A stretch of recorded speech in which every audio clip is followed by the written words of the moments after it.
Drivin Ivan here, 2025 Pittsburgh Vintage Grand Prix.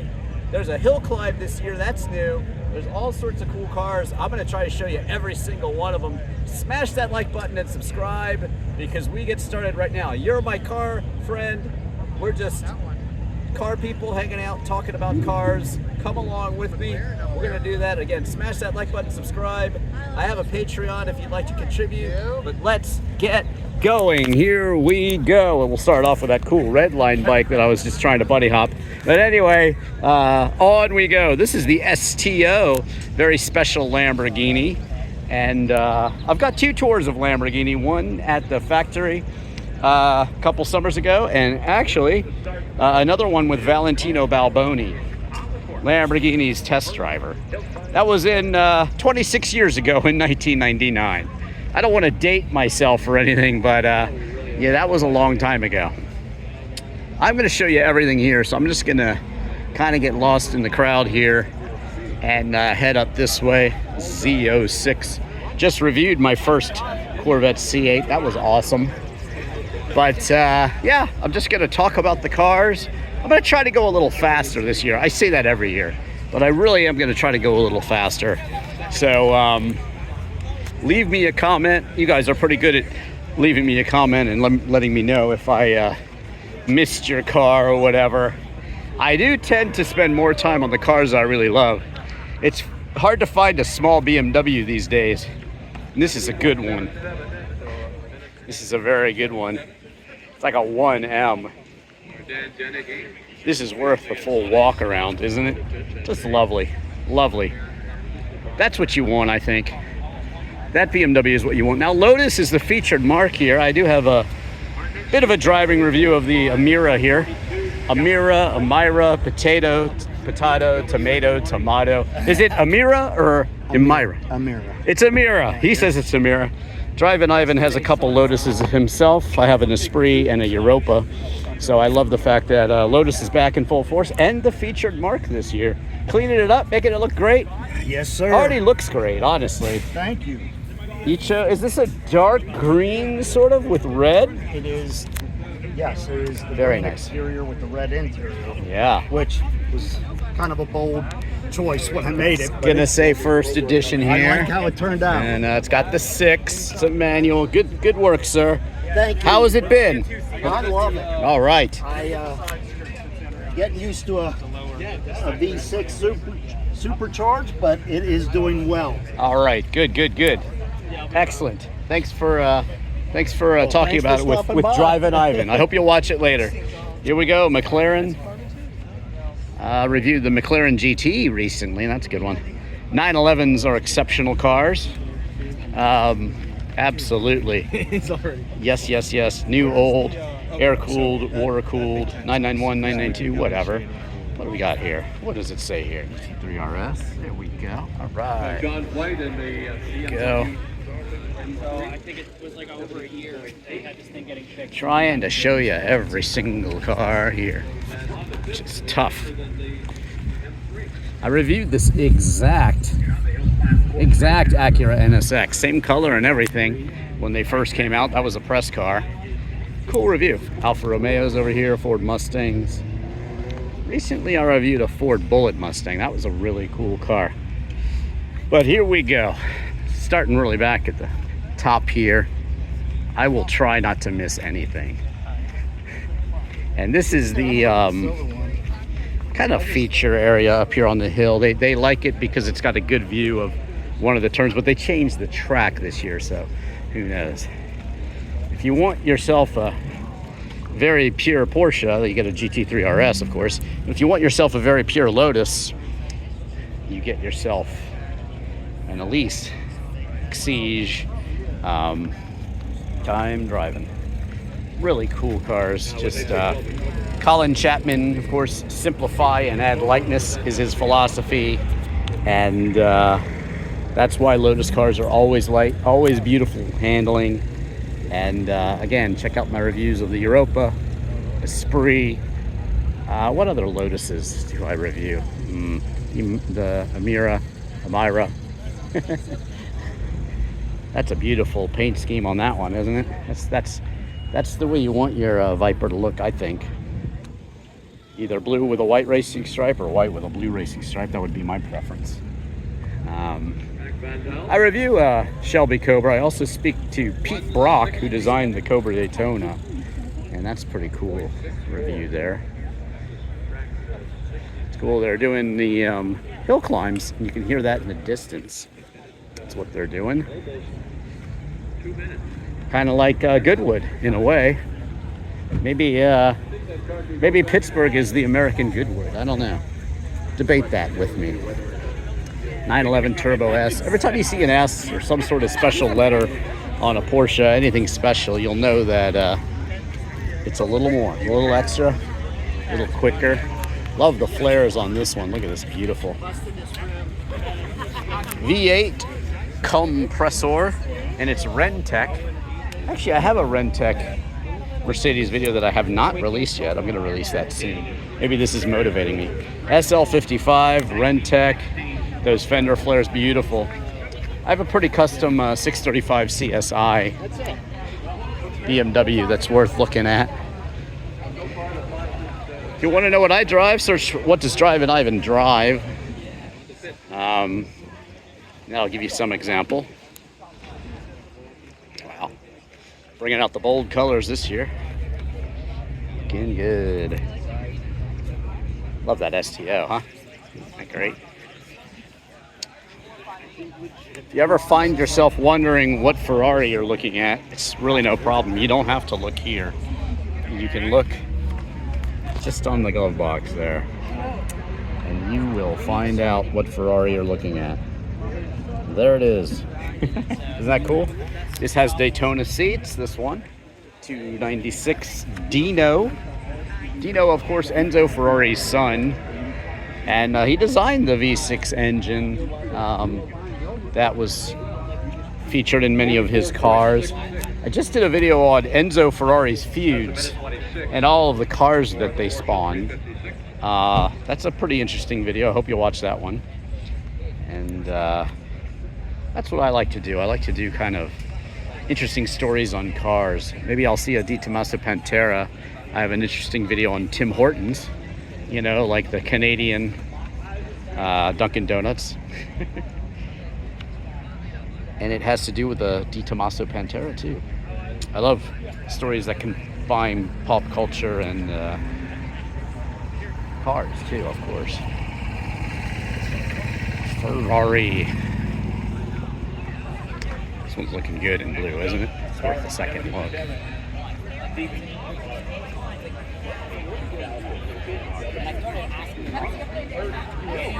Right.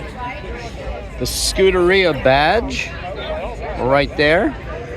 That is, of course, when Enzo Ferrari was going to race, he had his own team, the Scuderia at Alfa Romeo, and he was a race manager. He was trying to be a racer for a while, but this was from his family actually, and they took his fighter pilot who had died in World War I. They took that friend of the family member's logo that he had on his plane, and he said it'll give you good luck. So that is why you see the Rampante, the prancing horse, Scuderia badge on many Ferraris. That's an option. You're seeing it in different colors these days too, like a silver or something. But that is it. That is the origin of the Rampante, the horse up on its hind legs, and that is the history of that. Porsche 911, I actually just videotaped beautiful collection and included in that collection was a prototype 901. Now, what is a Porsche 901? Well, you wouldn't have the 911 without the 901. Porsche actually wanted to call it the 901, but Peugeot had different thoughts on that matter, and so they actually sued them. So Porsche changed it to the 911. About 50 901s were built, and I actually saw in this collection a prototype 901. Prototype 901. Incredible, incredible. Super Leggera, of course, means super light. There's a Valentino Balboni edition of that one too. It's pretty cool. Again, watch my tour with Valentino Balboni at the factory. I also interviewed him at Pocono Raceway a little bit earlier in the 90s. That was at La Bella Macchina d'Italiana. I think it says Pocono Raceway is what I called it. So that's worth checking out too. I hope you'll watch that video. Just search your favorite car and Drivin Ivan. If you have any questions for me, put them below. I'll try to answer them best I can. But I hope you're enjoying the show as much as I am enjoying bringing it to you. It's so huge. Look at that. Just cars everywhere.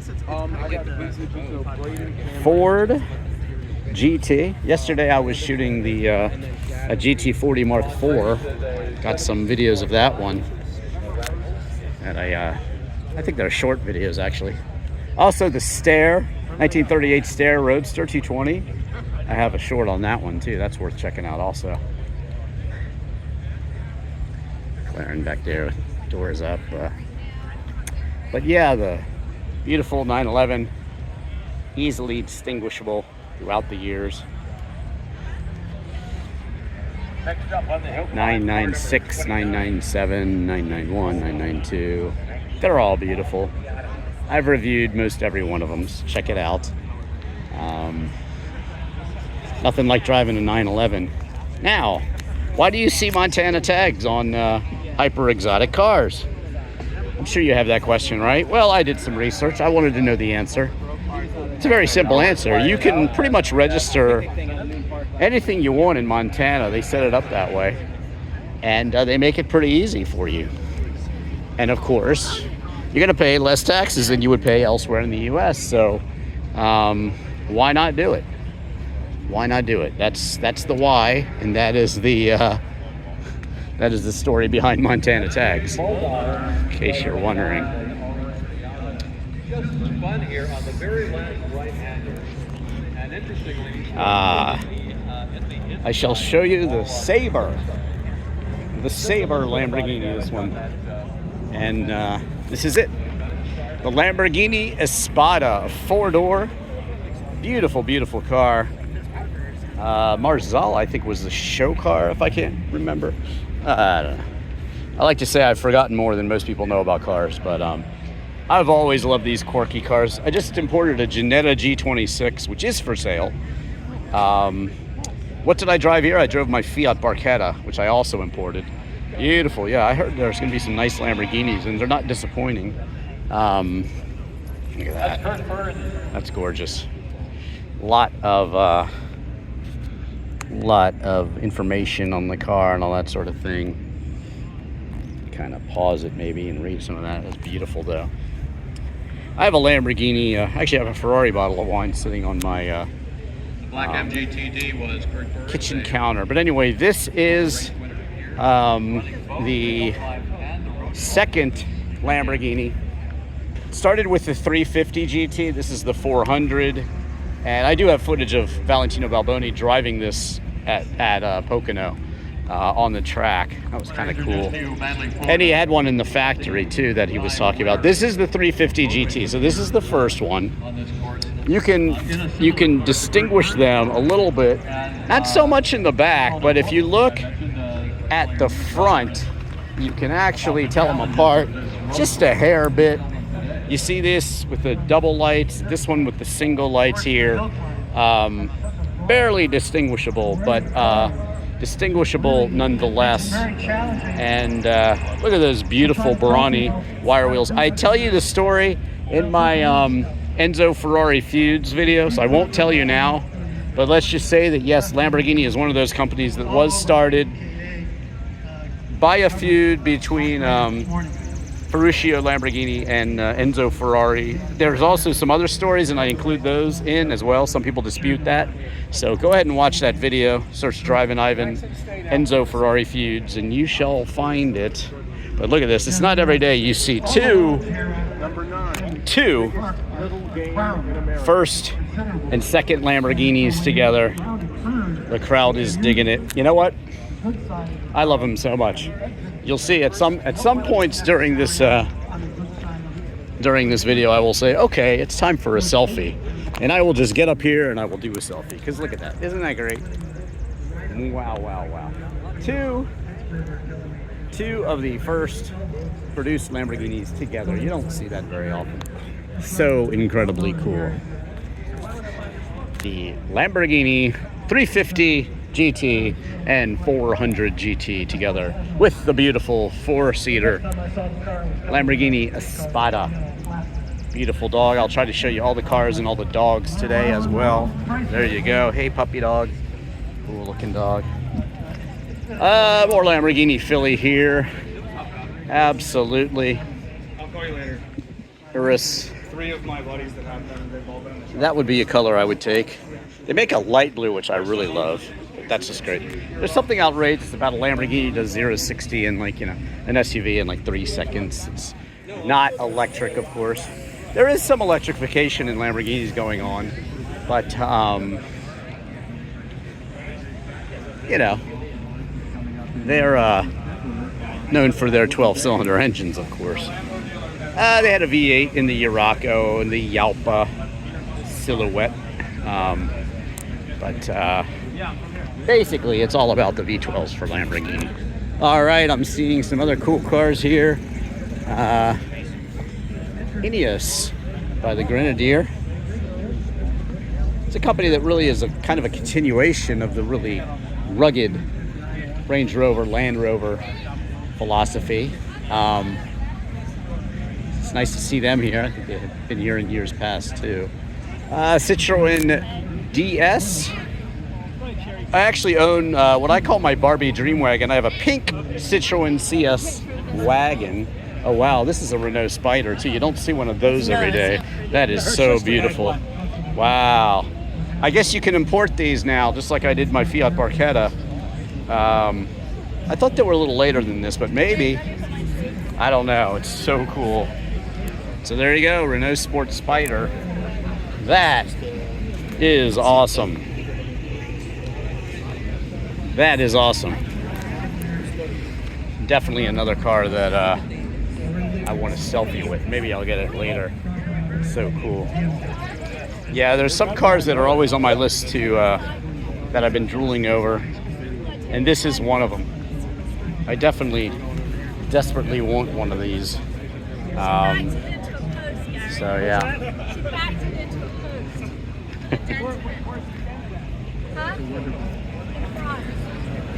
Got food today. Got all sorts of good stuff going on here. Renault Sport. This is the DS21. That's a 2.1. Actually, this one is 2. The hydro pneumatic suspension here. They go up and down. Again, I have a couple reviews of Citroens, the CX, my CX, as I say, my Barbie dream wagon, and also the I reviewed the GTI version of the CX also. So check that one out. And yeah, I'm just really drooling over this Renault Sport Spider here. Always wanted one of these. Maybe I can finagle a review, but here we go. This is absolutely my favorite, one of my favorite cars in the world. I've seen this gentleman before on the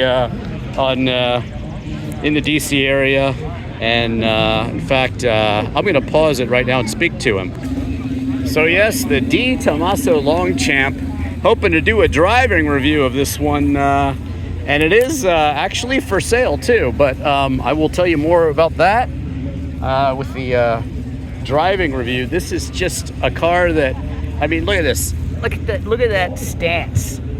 Look at the fender flares. Look at you know, it's like a more drivable, more comfortable Pantera basically.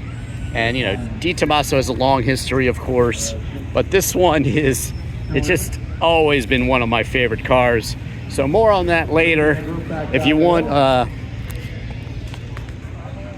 little bit of information here, I will get that to you later on this one though. But it is such a cool car, and yes, it is for sale.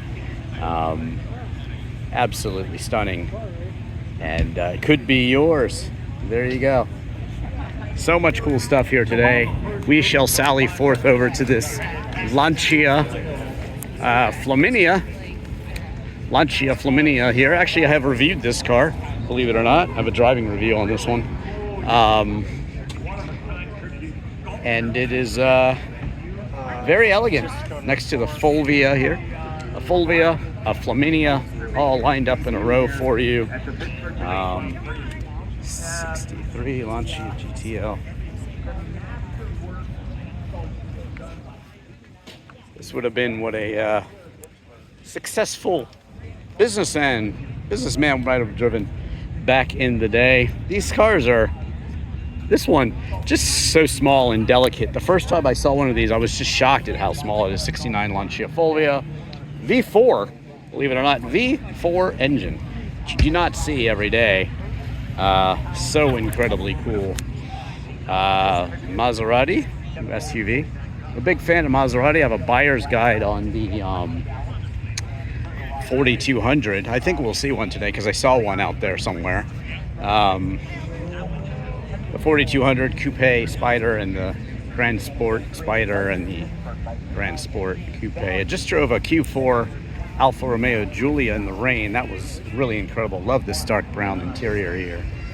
And I have a review of this exact car, driving review, the Alpha 4C. Interesting transmission in these. A little bit quirky, but quite interesting and very Alpha. You know, you gotta have a little quirk in your Italian cars, no matter what they are. And so, look at this. They're all decked out in checkerboard. I love this coordinated fashion, everyone. This is great. Say hi to Drivin Ivan's crew out here. Beautiful Giulietta here. Lovely, great outfit. See? There they are. I love how people, hey, how you doing? You digging this Alpha Spider? That's my car. That's what, you're digging it because it's yours. That's right. All right. I don't want to put you on the spot to all of Drivin Ivan's viewers, but is the Alfa Romeo Spider, is this a Graduate or a regular Veloce? It's a Veloce. It's the top of the line. Yep. Graduate was the lower end. Correct. Is it reliable? Yes. I need some elaboration, sir. Yes, obviously, if you look at it, everything's original except for the radio. And Shifter coming out of the top there. But K&N, everything else okay. is original. Nice. And yeah, it's been a very reliable car. Obviously, any kind of vehicle, it's going to cost a little money to maintain. So, of course. But yeah, it's been a very good car, and it only sees this. All right, what's your first name? My name is Frank. Frank, nice to see you. Drivin Ivan here, and of course, Jeremy Clarkson, he says that if you consider yourself to be a sports car enthusiast and haven't owned, don't own, you know, currently own or haven't owned an Alpha, well, you're wrong. Drivin Ivan has an Alpha GTC convertible, actually. So I've had two. I had a 164 too. We'll go see that 164 in a second. I hope you'll watch yourself later on camera, sir. Thank you. But thanks for the reliability interview on the Alfa Romeos, because everybody wants to know. Yes, sir. Everybody wants to know. Yeah, it's just like any other car. If you maintain it, even a Citroen, Maserati, whatever, you just have to have the money to maintain them, which is tough. What do they say? There's no such thing as a cheap Italian car. I don't know. But again, I drove my Fiat Barchetta here, so you know, I know all about the Italian cars. I love Italian cars. There's just something about them.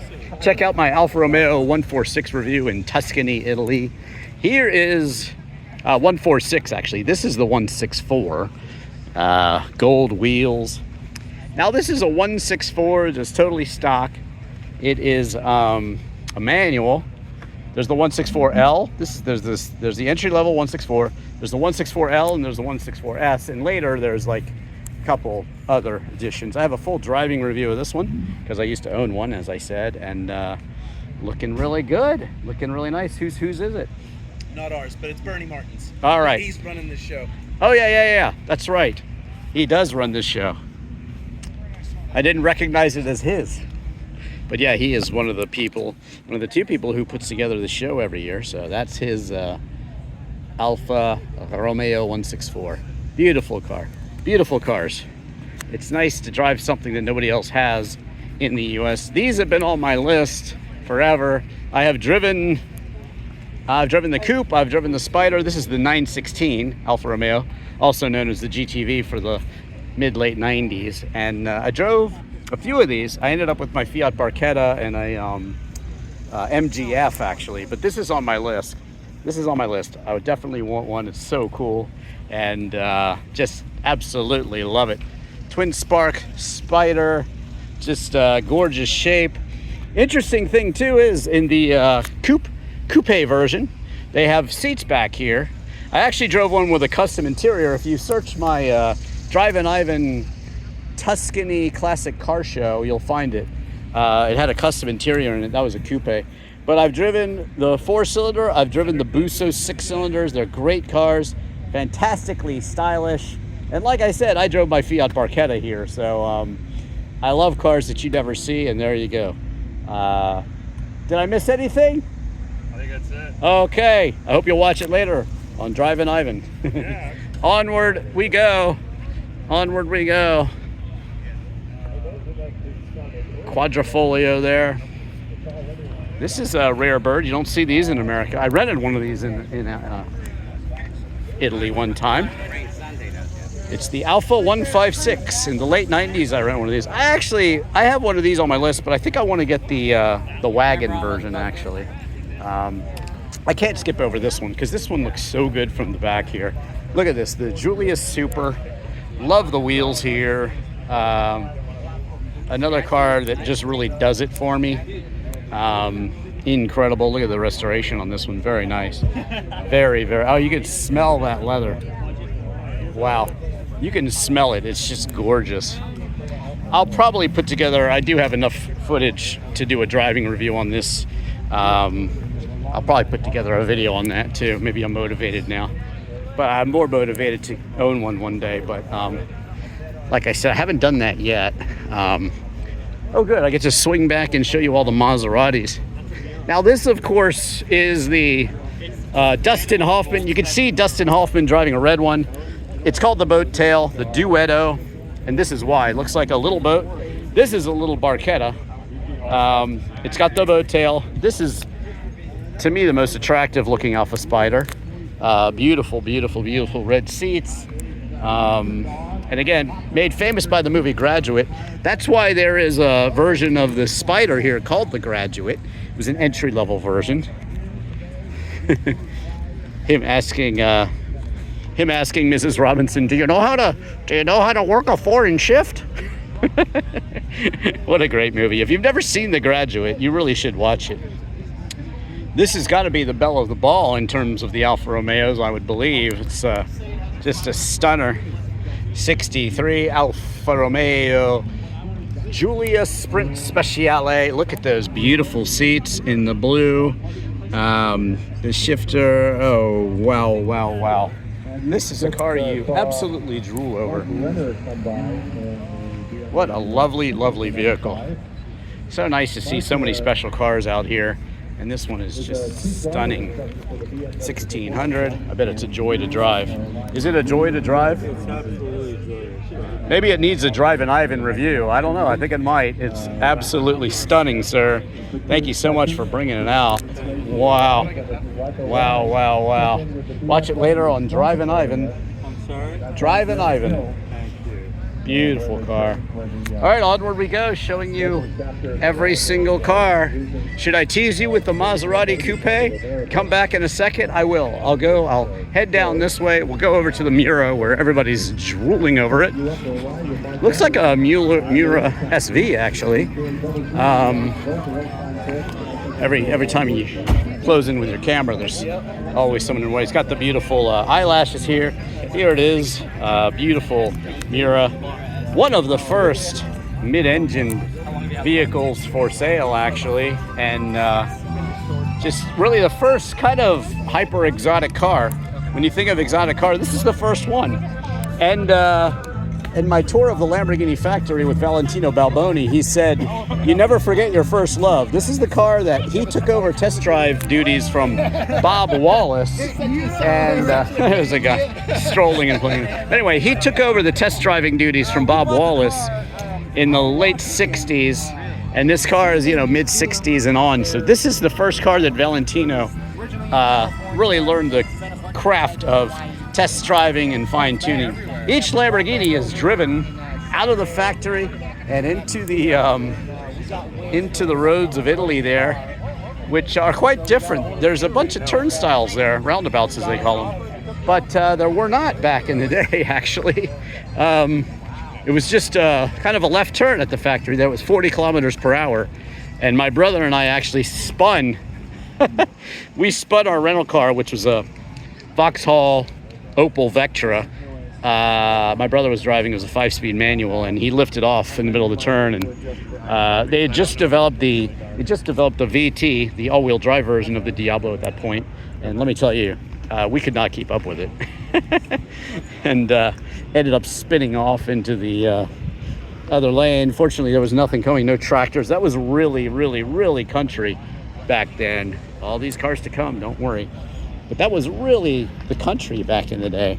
It wasn't as developed as it is now. I went to Ferrari. I could not believe how many, again, I do have a Ferrari factory museum tour elsewhere on YouTube, but I could not believe how many buildings are at Ferrari. When I first went there, you kind of sneak in and see Fiorano and see some testing. I saw the Sabre team testing there as a 488 Spider, as you see, with the Daytona seats. But I could not believe how many buildings. There's like 46 buildings now at Ferrari. It's almost like a Disney World for cars. You know, Ferrari. Lamborghini's just up the road, and Santa Gata Bolognese. This is actually the first Ferrari I ever drove, so you never forget your first love. And this is the first Ferrari I drove. I drove a black one. It was actually a 400. This is the 412, the later edition, but basically the same car. This is, of course, improved in many ways, but I do like the wheels on the earlier car. But it's an automatic. It's the first Ferrari to be an automatic. It had a 3-speed GM transmission in it, and that's what you got. Ferrari 328 here.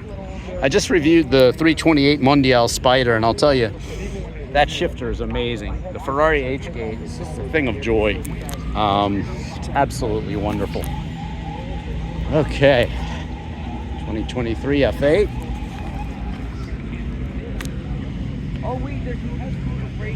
Uh-oh. What do we got here?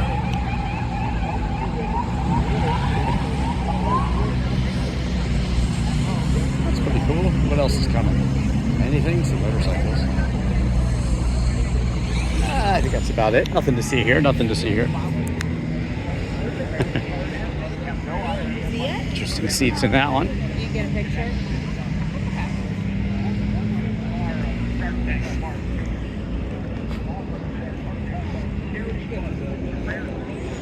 That was for sale. 2010 Ferrari California, the first hardtop retractable convertible in the Ferrari Marks stable. 25 Ferrari SF90. There you go. Speaking of the Mondial Spider, yep, this is the one I reviewed. These wheels are definitely aftermarket, just so you know. What a lovely car. The one I drove is 11,000 miles. Beautiful white with red interior. What a stunner. V8, huh? I'm sure that those are the stock badges there. Anyway, oh, look. We've got an oldie but goodie. Love the old Ferraris. And, well, if you're wondering what Ferrari John Lennon owned, this is very similar to John Lennon's Ferrari. I think George Harrison might have had one too, and so John Lennon got one. John Lennon was famously a terrible driver. If you want more on the Beatles, watch my Beatles in London and Liverpool video. I see a real Beatle, an absolute real Beatle in my video. It's amazing. But yeah, Paul was a bit of a car guy too. He had a Aston Martin, and George Harrison's actually famous for gifting a lot of his cars to his friends like Eric Clapton or Ringo. His famous Mini Cooper that he had. You know, John Lennon sort of psychedelic out his Rolls Royce, which you could see in my tour of that Beatles tour, because there's a similar car parked in front of John Lennon's house. But I think George Harrison was a little jealous, and he painted his Mini also in the same fashion, kind of psychedelic, like John Lennon did. 348 here. This is very controversial. These cheese grater sides, like on the Testarossa, man, people didn't know what to think when they came out. They were disgusted. They were just like, what the heck is this? Gone was that beautiful kind of Ferrari Aero here, and in was the cheese grater. And then you can see in my Amelia video where they have like a bunch of Koenig and aftermarket Mercedes. They put the Testarossa sides in them. Ferrari sued them actually and said it was their design, so they sent them a cease and desist. All those great over-the-top 80s companies, well, they got sued. The Ferrari FF was the first all-wheel drive Ferrari. Then came along the GTC4 Lusso, and there you go. This is the FF, the first all-wheel drive Ferrari, and it was designed to fit 4 gentlemen and their golf clubs. So 4 seats and their golf clubs. I don't know how you get in 4 guys' golf clubs back there, but they say you could do it. So if they say you could do it, you could do it, right? Ferrari of Philly has come out for this event too, and here's that beautiful 12-cylinder that I was shooting the other night at the Phipps Conservatory. That was a pretty cool car show there. Nice little paint scheme on this one, huh? Everybody seems to be digging it. That 296 GTS. 296 GTS. Yes, the first Ferrari I ever drove. Have you been enjoying this video? If so, smash that like button and subscribe. Leave me a comment too. Alrighty, as I said before, I do have a complete buyer's guide on the M138 Maserati. This is the 4200 Coupe. It's just called the Maserati Coupe, and it either came in Cambio Corsa, and included in that I have how to drive the Cambio Corsa, also the Ferrari F1, the correct way to drive it. But this one is actually the later one. It's the Grand Sport, basically. So that's around 2005, halfway through. They switched to that one, and you got they got rid of the cup holders and changed the transmission a little bit, but pretty much the same. Some improvements, they say, but if you have like the drive-by-wire system and things like that, you know, that's another way to update it with the Formula Dynamics drive-by-wire system.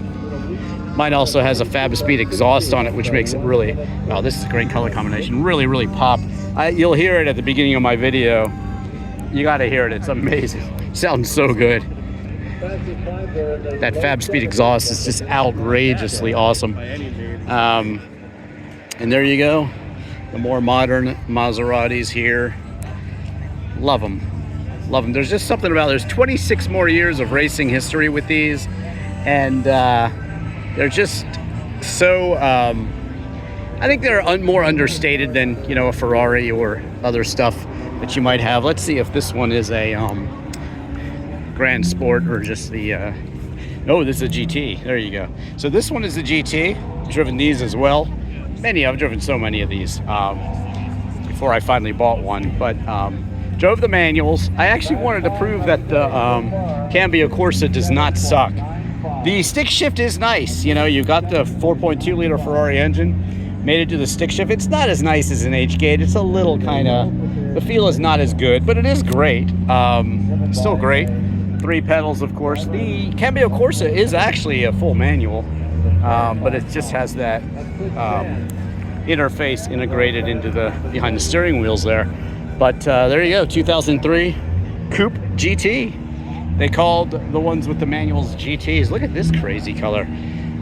They just said, okay, well, Lamborghini can do it and we can do it too. The Levant in very bright green, looking good. Quattroporte, just means 4 doors in Italian.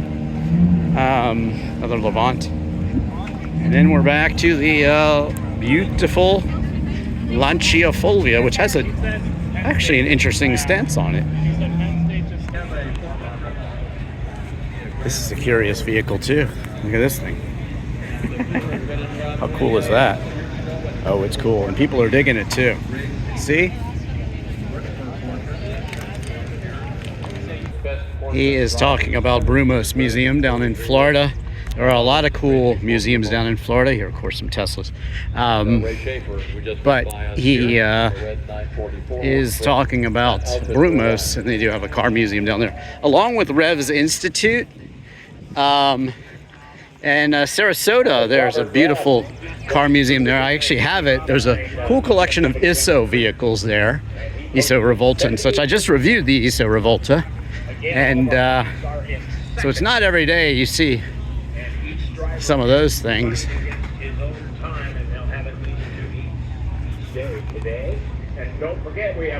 King Electric out here,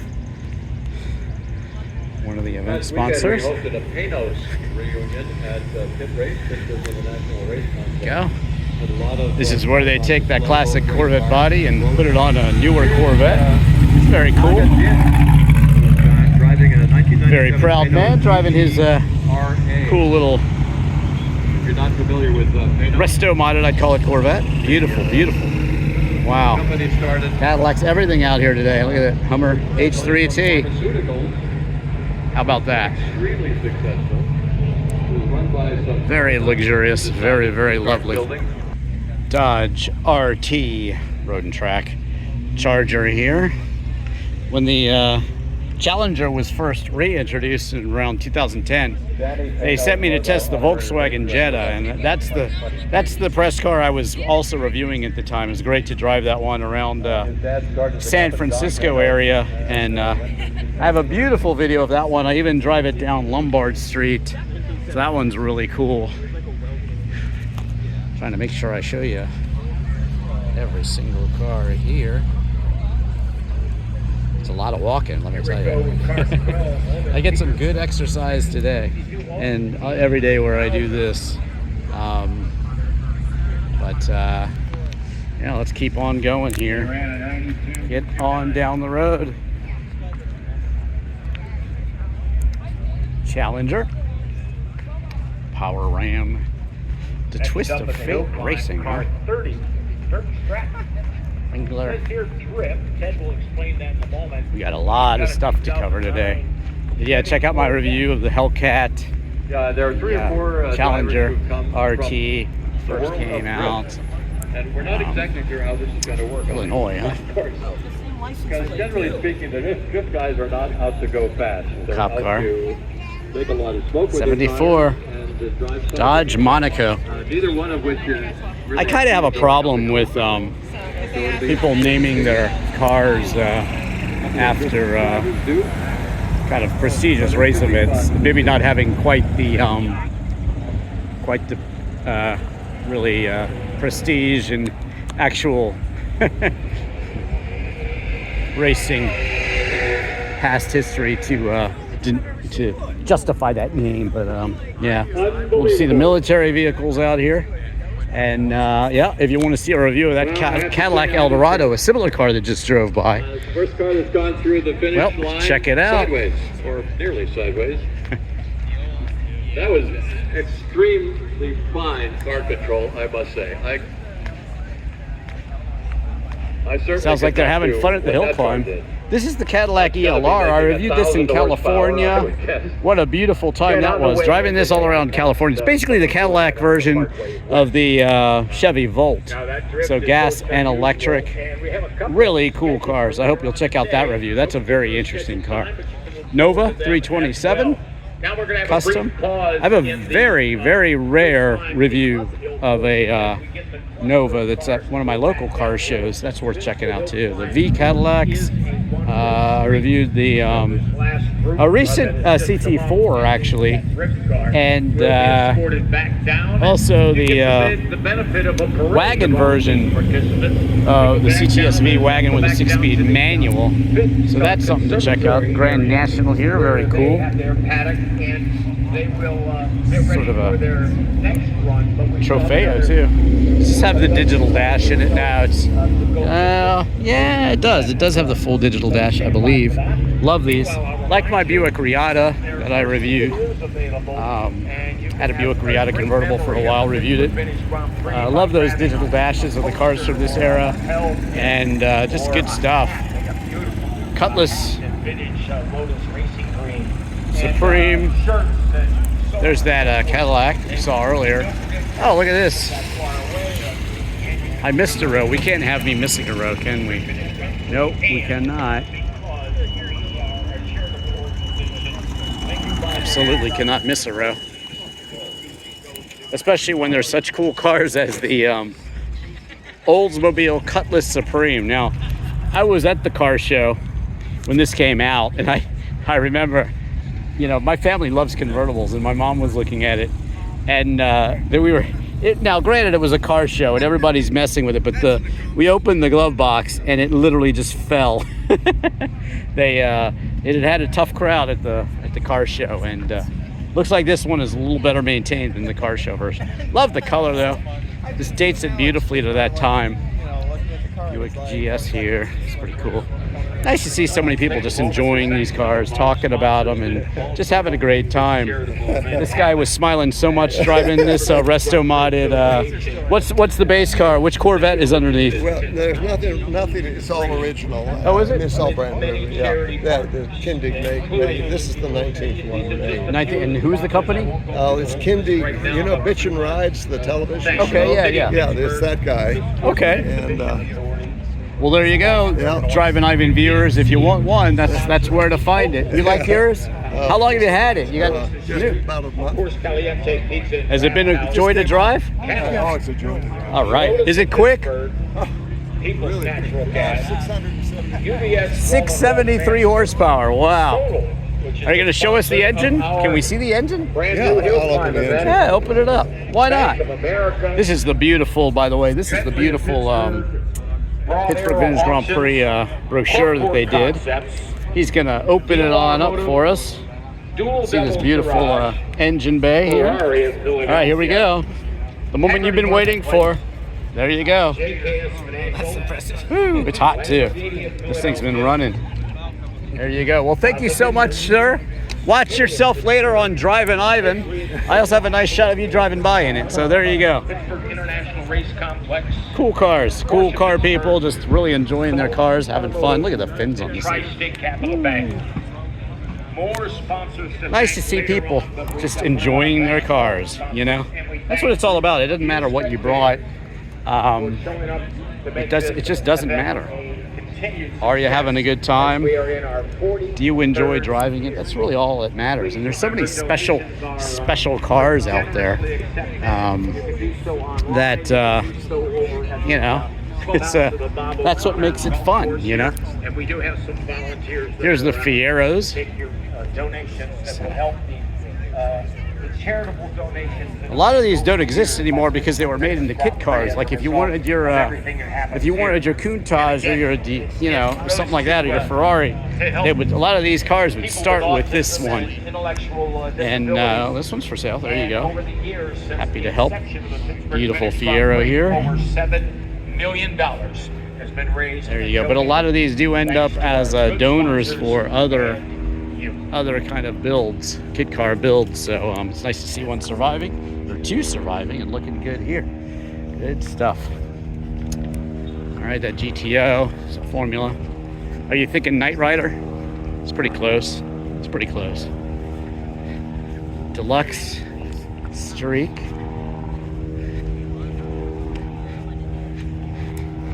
Pontiac Solstice Saturn Sky here. Looks like this one's for sale. She says it's way better. Yeah. Why is it better, ma'am? It's way better. Oh, because it's her baby. Okay, there you go. That's why.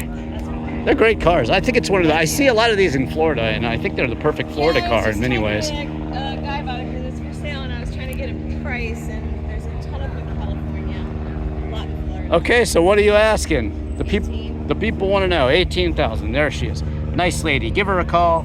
And send a commission to Drivin Ivan when you sell it. Ah, cool. Okay? All right. Thank you so much. Yes. Don't forget to send the commission to Drivin Ivan. I do have a Patreon below too if you'd like to contribute.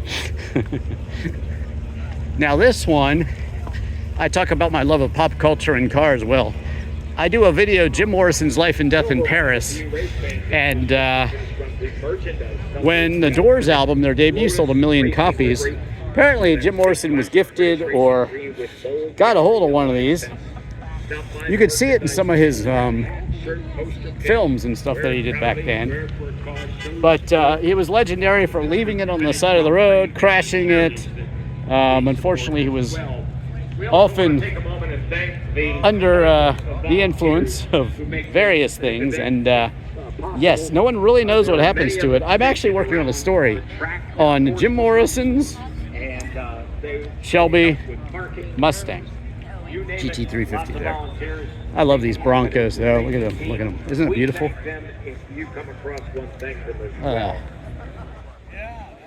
Give yourself a treat. All right. Enter to win. Head back over here. Don't want you to miss anything. Performance GT40. The Gran Prix is giving away this GT40 in September. We're taking That's right. GT40. It's got Golf livery, the one they're giving away. That's pretty cool. Pretty cool.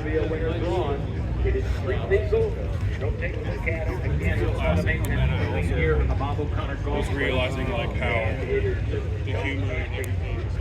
Hell, I'm getting my exercise today, aren't I? Look at this Plymouth Prowler.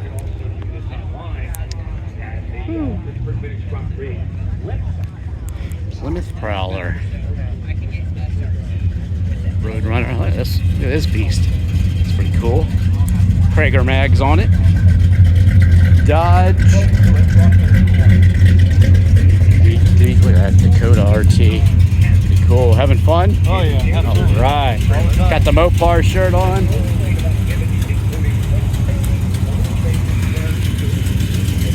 Red line wheels. What specifically are we looking at here? The color, the 66 Dodge color.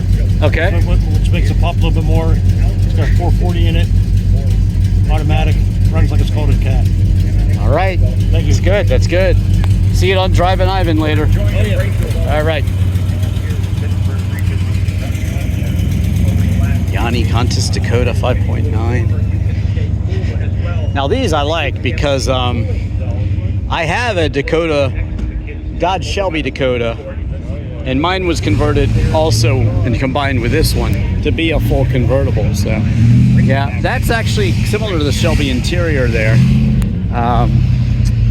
Mine came with the full Shelby interior, but actually I actually got rid of it because I like the I like the more modern version, the cruise control and everything. But the wood Shelby wheel is quite cool. This is a Barracuda, very nice car here, and the Chrysler Crossfire. Look at that. Looks to be a SRT6 version. That's pretty cool. Automatic. This is lovely. 63 Barracuda there. Looking good. Love the stuff. So this one is one of 1,500 made. I have a white one as well, and mine, as I said, is a convertible. Yeah. So there you go. This is the Shelby interior. It has a wood steering wheel, but this one does not have it. It looks like they might have had it redone, but mine again was combined with the Dakota Sport, and it would have had all this extra stuff on it as well. These flaps around the wheel wells. But very, very cool. This is a good example. Oh, look at that. Did I show you these AMC Eagles? I actually have a video on the AMC Eagle. All-wheel drive. This was like Subaru's thing before Subaru, you know that? I guess I'll walk up here and start walking this way. I think there's a couple more I need to hit on the way back. But I will do that. Look at this stuff. Wow. Wow. Lovely. 64 Shelby Cobra.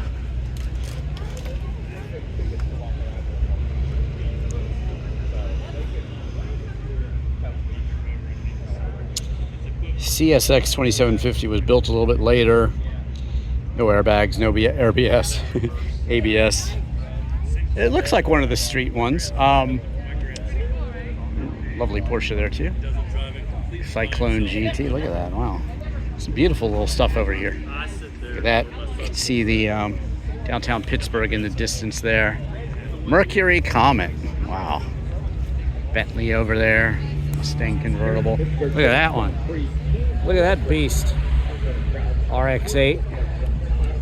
Looking pretty cool. Deserves a little time on Drivin Ivan, doesn't it? I reviewed that back in the day. I love that, the RX-8 actually.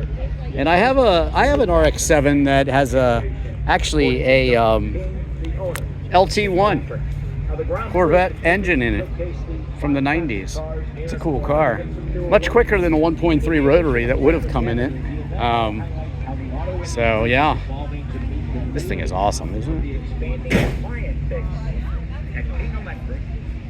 They are committed to bridging the gap between A Rambler does the quarter in 14.3. Yeah, that's pretty quick for a shifter there. Wow.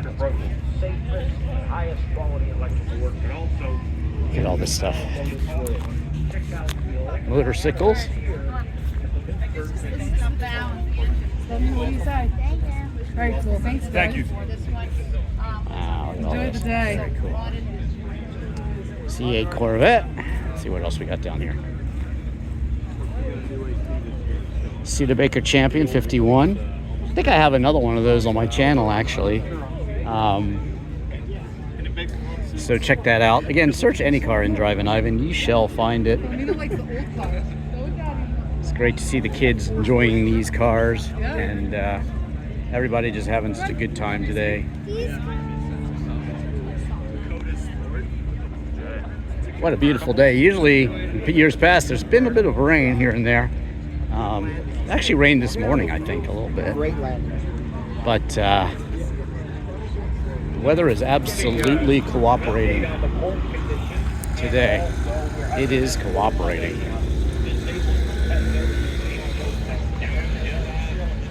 Mustangs. Took my uncle's 64 to prom, actually. What a great car. Beautiful. Pittsburgh Vintage Grand Prix. Beautiful and quite fast. Speaking of beautiful. If you haven't walked around the course to look at all the various groups Coming on in for a landing. the British cars and the Italian cars and so on. You Is she lovely? Put in the footsteps, let me tell you, well worthwhile. There are a large variety and a lot of gorgeous automobiles. The history of the automotive industry is on display here at the International Car Show. Well said. Golden Hawk. Wow, that is cool. What do you think of that one? Leans up in the sky. Speaking of those 60s Mustangs, this one also has the pony interior, like my uncle's had. Beautiful. See that? Pony interior. His had the 289, but it was an automatic. I think they cost somewhere in the area of like high twos, about $3,000. In case you're wondering what they cost back then. That's what a new Ford Mustang was back then. Isn't that interesting? It's interesting, isn't it? Sure it is. Nice Boxster there. I have a on purpose Tiptronic Boxster.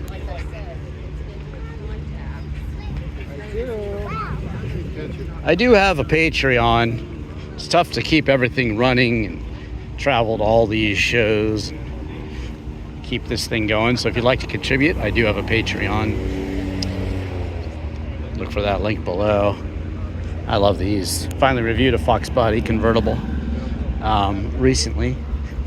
Love the white interior. I think the one I reviewed was white on white. Very cool.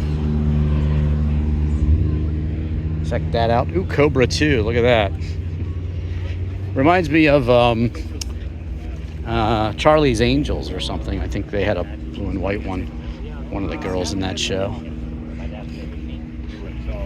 Mustang 2. Not super successful, honestly, but still cool to see at a car show. I love to see the weird, quirky cars, and those are the ones that make me smile the most sometimes. There you go, like the Triumph, the GT6, I think they call that one. Beautiful. Fastback, shooting brake, beautiful design. Shooting brake is a two-door wagon. That's what they call them in Europe. Used for hunting. Sometimes they'll convert Aston Martins and things like that for people to have a nice day of hunting. And yeah, that's how they do it over there. Love the shooting brakes. Here we go, onward to more Mustangs. So many Mustangs, so little time. We got all day. I'm just trying to speed up this video a little bit more than I usually do. I review a 5-speed of one of these, actually, in the Focus ST too, I think. Yeah.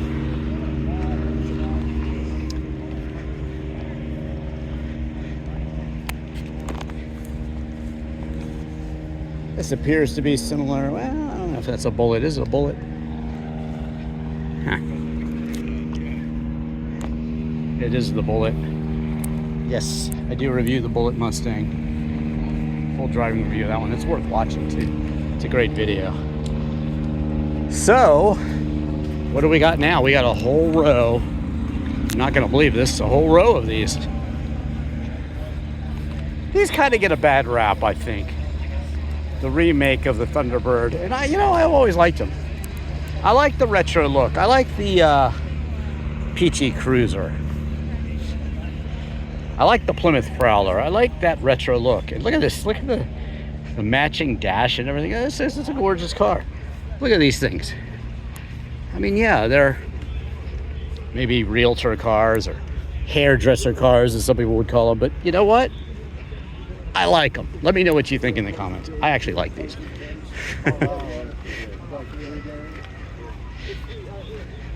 They're on my list to review too. I want to review one. Got to do a driving review on one of these.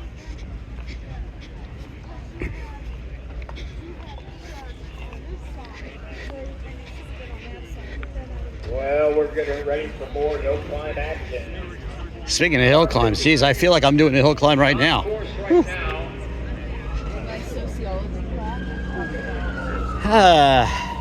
Check out my disc golf videos. Speaking of exercise and moving around, I do shoot disc golf videos. There's a disc golf course here at Shenley Park where this event is being held, and I actually have a video on it. I play a full round there, so check it out. Now we get into the old ones. You can compare and contrast.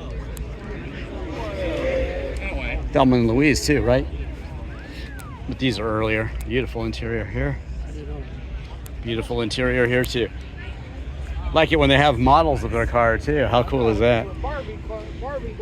It's a Barbie Dream Thunderbird. It's a Barbie Dream T-Bird.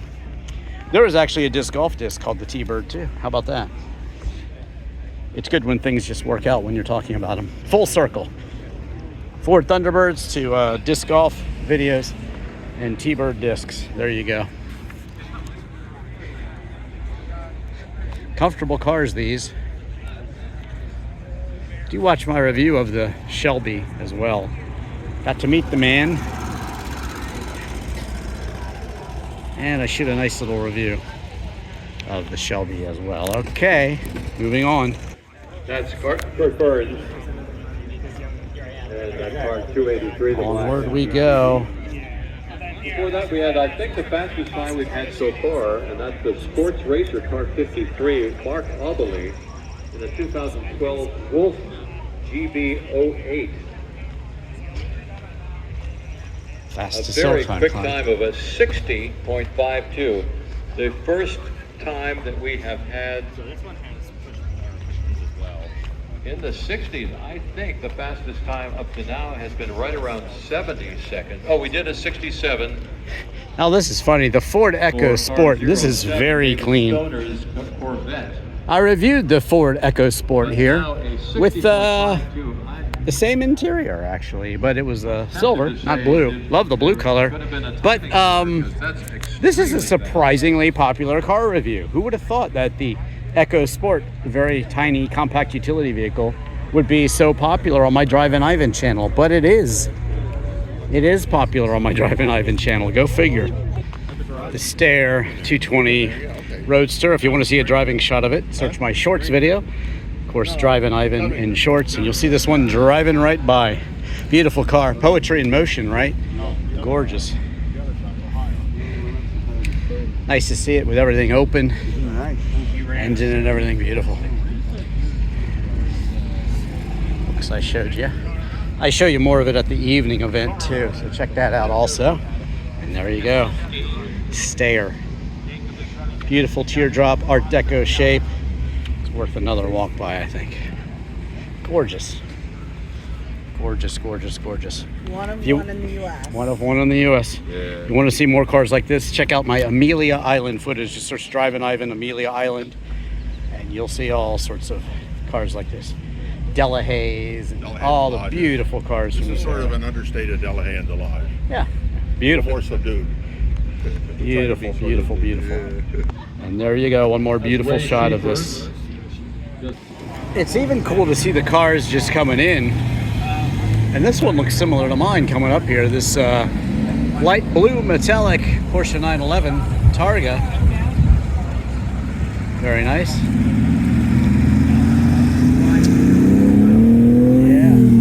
Yeah. Caro, huh? Oh, that's a beast. G6 too, look at that. How about that? Retco. They've got a complete replacement for a TR6 chassis. How about that? Pretty cool. Pretty cool. Steering wheels too. And look at these great MGs. MGs everywhere, as far as the eye can see. Wow.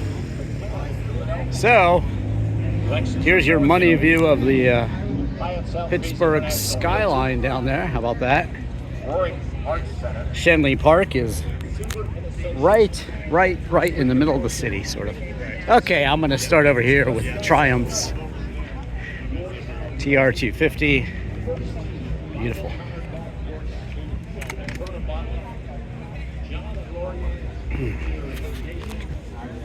Last year I saw more TVRs than I'd ever seen. They were a feature, Mark.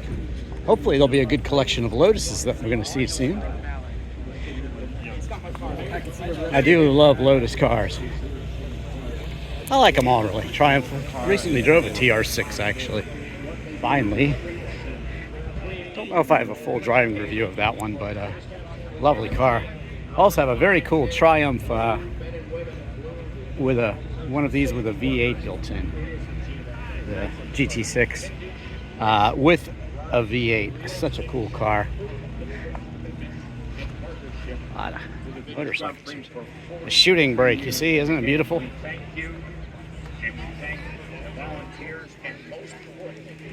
They always open the hoods on all these, and I don't know. I personally, I might want to see them with the hoods down, just, you know, to get the full shape. But what do you guys think? Sometimes you want to see the engine. Like maybe they should pick a couple with the nicest engines here. It's a nice one, matching engine there. And you know, maybe this one's engine should be up and the blue one, but you know, let's put some of these hoods down so you can really see the shape of the car. What do you think? Controversial statement? I don't think so. I think it's the correct statement. What do you guys think? Okay. And you can access it. There's very limited spectator access, but TR6 early. to see some racing on the new road course, which goes up and around Shenley Oval. It's not an oval track, but we call it the oval, Shenley Oval road course because it has the oval inside of it. And you can access it by going across the Conservatory Bridge. It's closed to traffic, but you can walk across it. So if you go down to Phipps Conservatory, going back in years now. follow the signs along the sidewalk. Wind around the big playground, you can see a gate. That from time to time, when that racetrack is full, there are no moving vehicles. You open the gate, you can cross, and you'll be inside the track. You can walk up if you're familiar with the park. You see stripes on that one. That's a lovely color right here. Look at this one. Beautiful. And there's some wonderful viewing spots for the road races. 56. Golf box. 56. Looking good with the white walls here. Very nice. Very nice. So much to see. So much to see. Bunch of minis over here. I guess I'll take you to see the minis. Austin and Morris vintage minis. 1995 or over. Well, that's not very vintage, is it? Yeah. I don't know. It looks like the same powertrain. Yeah. 67. 64 Riley there, 67 Mini here. Yeah, I was saying, they said vintage and then they had a 95 one, the first in line. Well, that's not vintage at all. Yeah. Good job. These are.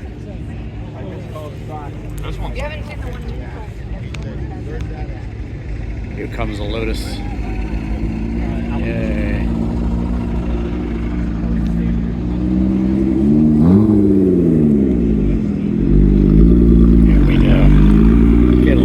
Nice Lotus sound going. Yes, sir. Okay, and on down the line we go. That one's pretty cool. Wow. Let's see what we got here specifically. MGTD1. How about that?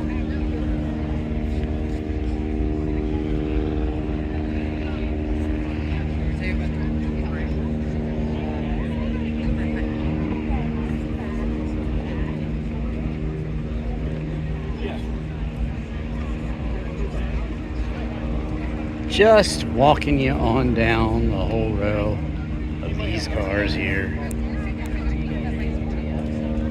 54 TF 1500.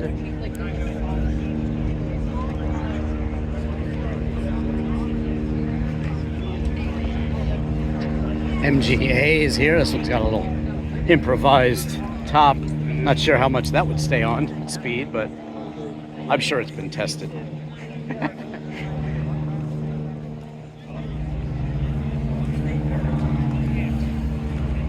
Ground is mushy, I'll tell you. Kind of interesting, very soft.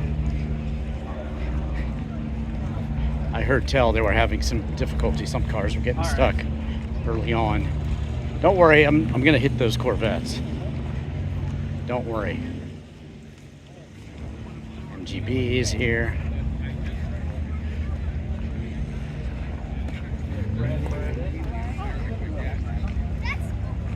I like this.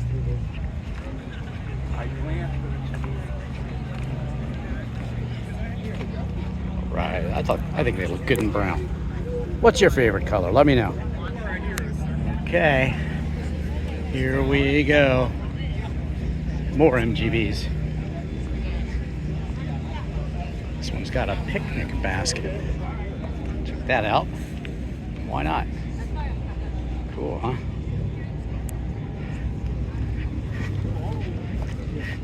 That's actually framework.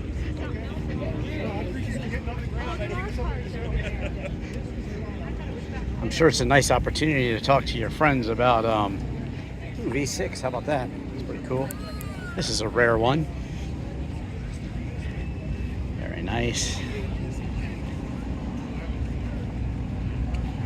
Talk to your friends with the same car and figure out some tech issues and that sort of thing. It's a really good resource to be in a car club. You can find out pretty much anything these days on old cars.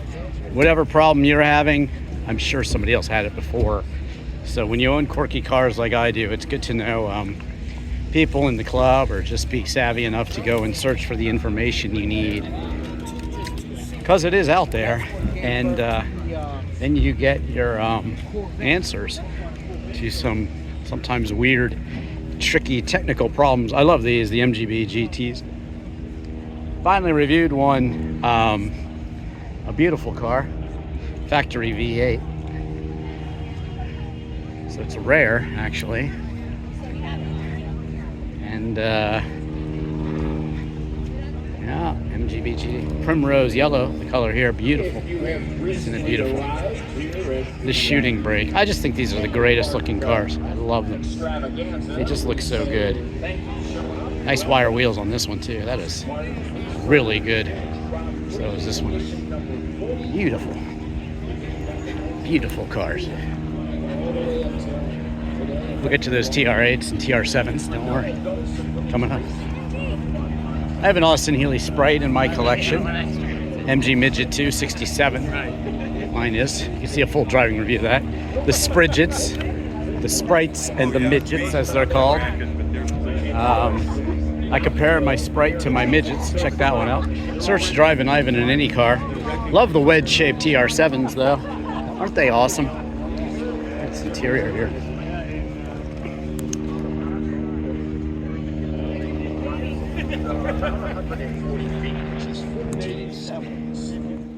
Wow.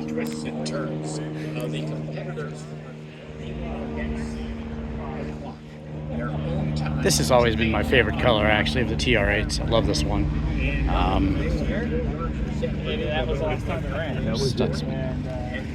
Wouldn't mind reviewing one of these, actually. They're just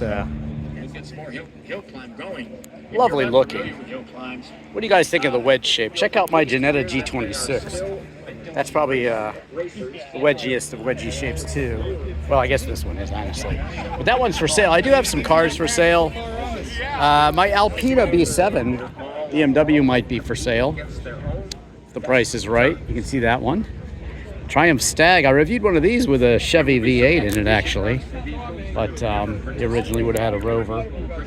Actually, the Triumph engine in it. And they had some problems. They should have put the Rover in it, probably. But yeah, they had a little difficulties with this one. Although, you know, like any other classic car that's maintained beautifully, it's going to run fine. So, there you go.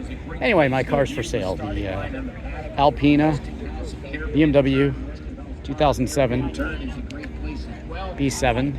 The Ginetta G26 from 1987 that I imported from England. The Fiat Barchetta. I drove my blue one. I have a silver with red leather interior with a red top for sale. That's a cool car. Morgans. They're putting BMW engines in these days, and you can get a brand new one. They really haven't stopped making them. And they're still made basically the same way. Beautiful cars. You can smell the leather in this one. That doesn't come across on the camera, but it smells great. Morgan +4. It's gorgeous. Absolutely gorgeous. Now we're getting into some TVRs. Bunch of TVRs last year because they were the feature mark, but nice to see them. Look at this one. Beautiful. 92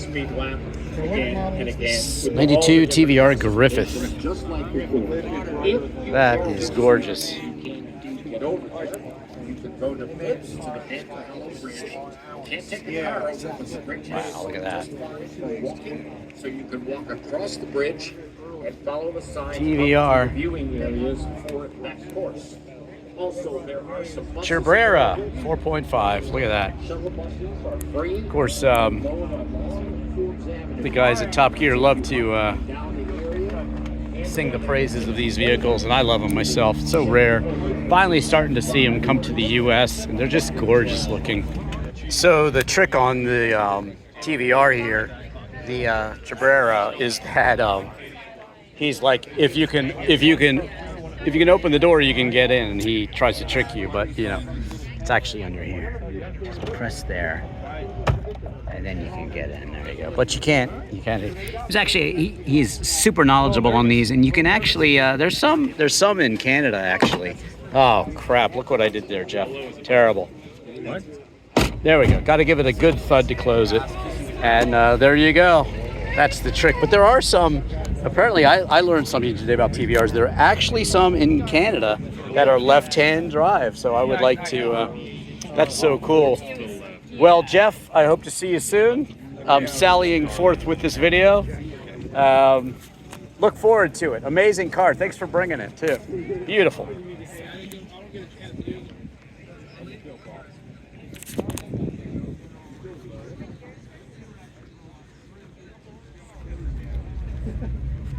Huh. There we go.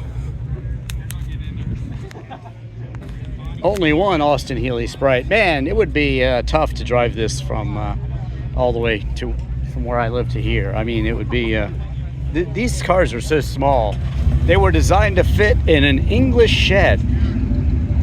That's what the design was. These fired up the engine, I believe, so.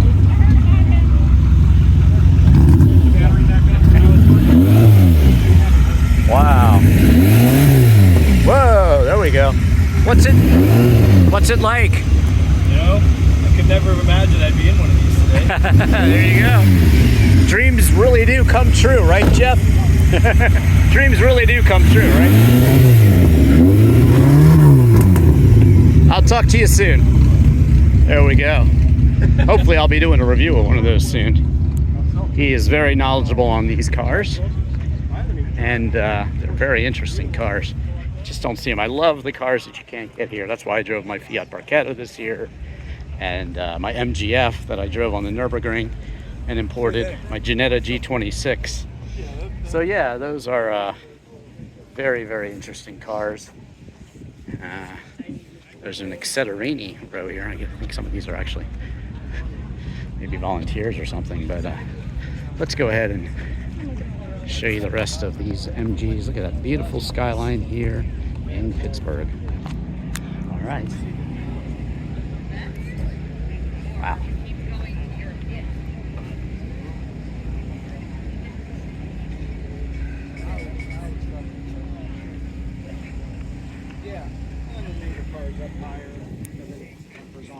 Yeah. Well, that was part of the. So yes, like I said, search any car in Drivin Ivan. These are the bug eye, frog eye sprites, depending on what side of the pond you're on, as to what they call them. These are called the big Heelys, these Austin Heelys, 3000 Mark IIIs, and maybe there'll be a 100M here. That's the race version. Some have collapsible windscreens. Those are the racier ones. Rare cars, though. Beautiful, though. You're right, Essie. Right.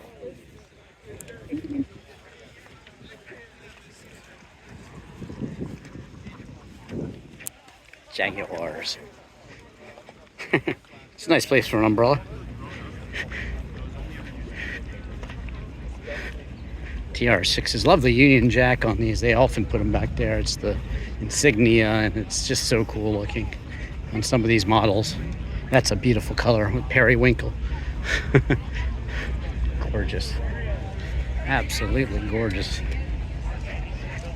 People camping out in these cars and just using them like they should be used.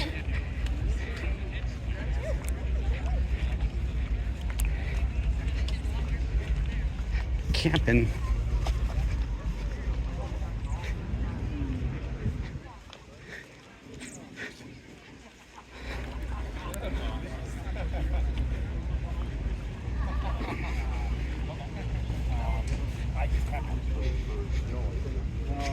Maybe you can still do, I don't know.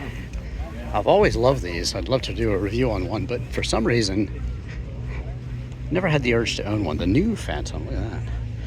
100-year reign of luxury and motoring excellence. How about that? What is a Silver Ghost?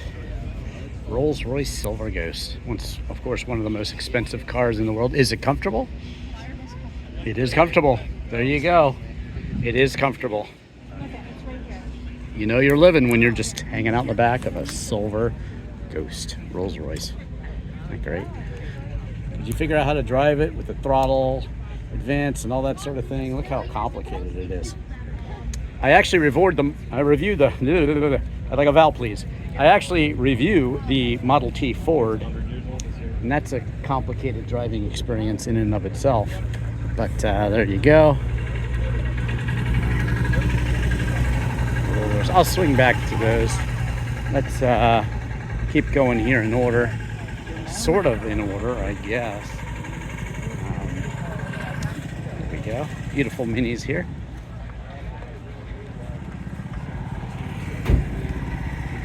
Get you into the Jaguars here.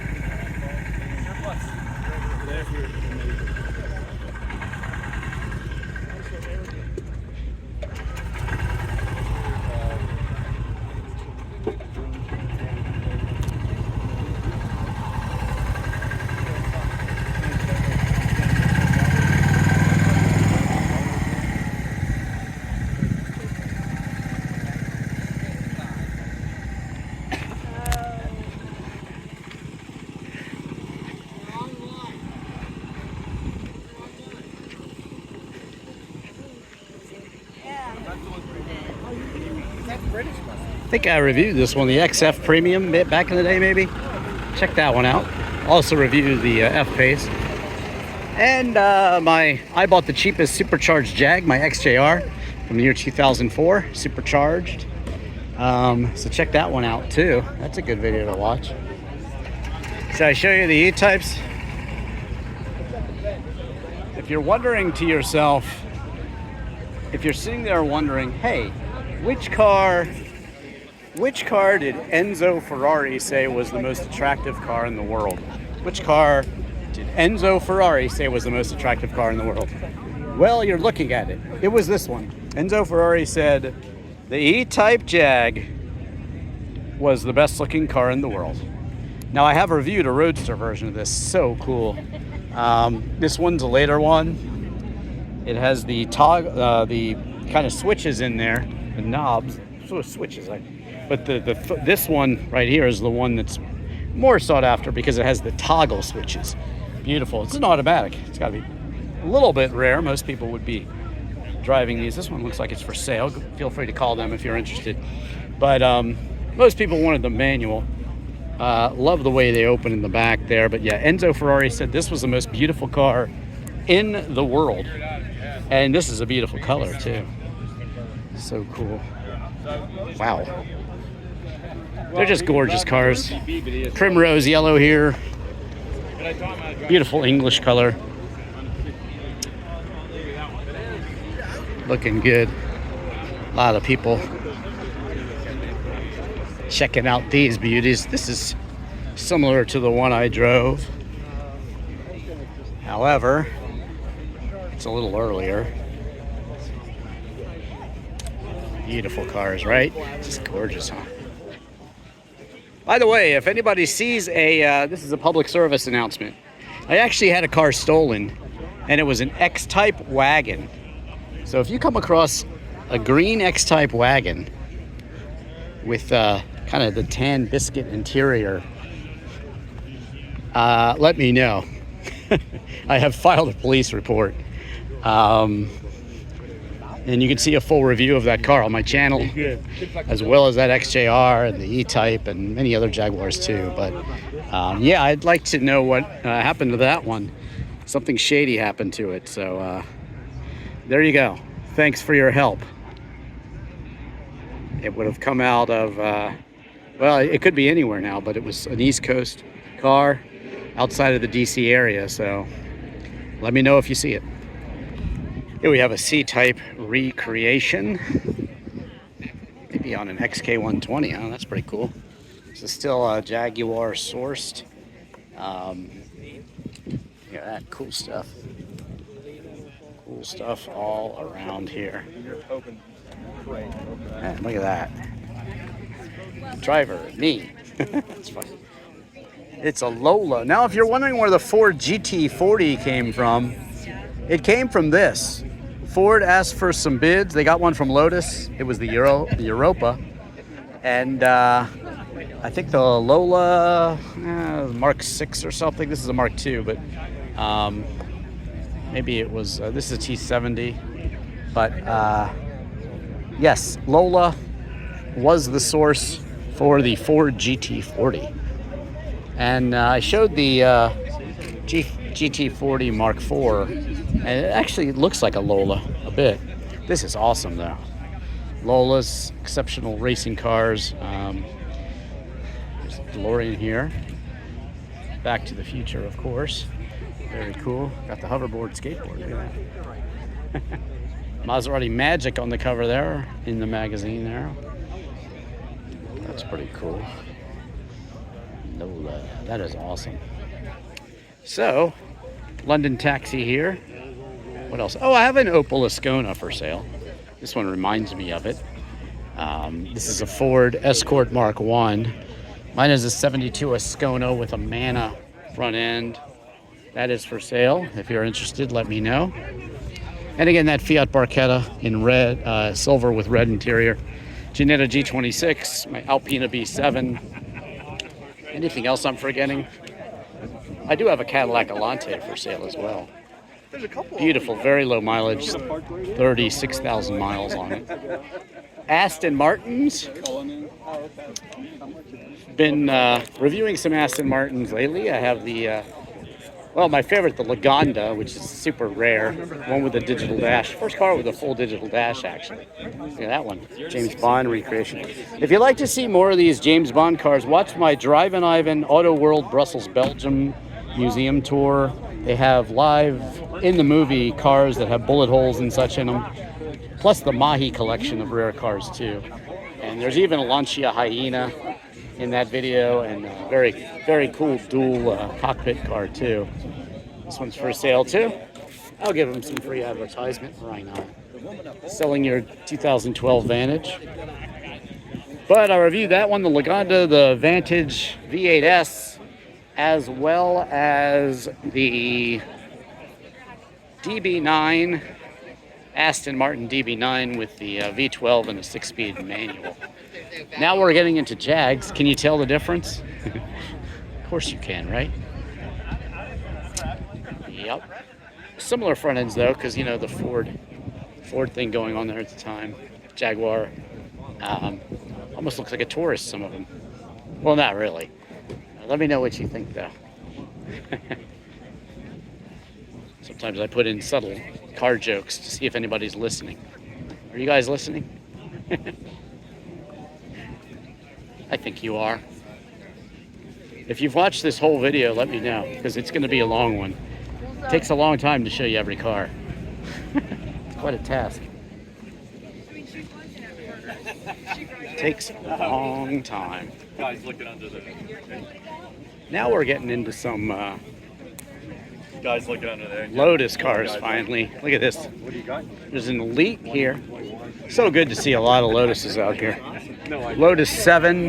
This is a Lotus Elite from the late 50s, early 60s. Yeah, 1960 Lotus Elite. Beautiful cars. Look how gorgeous that is. How beautiful.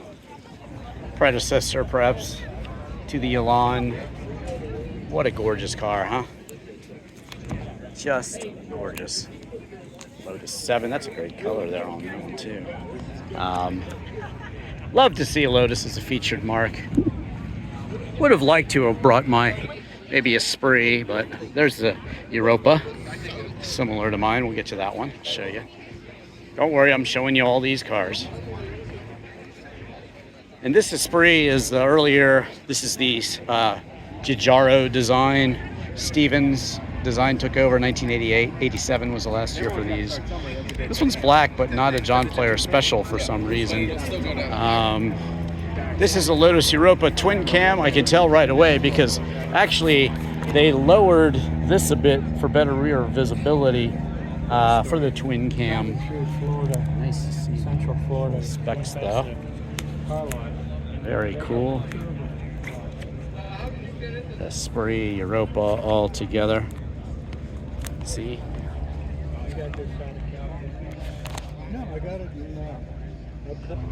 It's been where Northern Exposure was taped. Where is that? Roslyn, Washington. Roslyn, Washington. There you go. Not far. So cool. He calls it Quicksilver. Yeah, originally this was a raw fiberglass interior. Oh yeah? Wow. Yeah, you don't see gray. You don't see gray. You see either tan or black in there. It's very nice. Lightened it up a bit. Looks good. Yeah, the seats were padded, but there wasn't much else in here. A lot of little switches down there that weren't original. That's pretty cool. What's going on there? Well, I moved the switches off of the dash so they were easier to get to. Oh, okay. Because one time I had a jammer from a F4A Phantom in here. Oh, okay. They were throwing them away because they were upgrading them. All right. So I talked a guy out of 3 of them. All right. They were fully functional, but I needed 24 volts. So with a little relay logic and a GT250 Suzuki battery, I had 24 volts for my There jammer. you go. Quicksilver, there's the story, straight from the owner. How cool is that? Very nice. Mark of the year, Lotus. Lotus, Lotus, Lotus. Which way should we go? I guess we'll go this way. We're gonna go this way. For next time, I'll make sure. This one's getting ready to take off. Psych. Evora GT. I do have a full driving review of the Evora as well. Check that one out. Love that color. I really would like to bring over an earlier one of these. They came over to the US in 2005, but in Europe, they were making the Elise for about 10 years earlier, mid-90s, so I think it would be nice. Very cool to see so many Lotus cars out here. Very, very nice.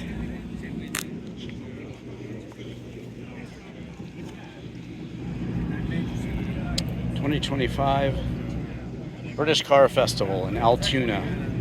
I wonder when that's going to be. August 23rd and 24th. There you go. Free advertising. Would be nice to go.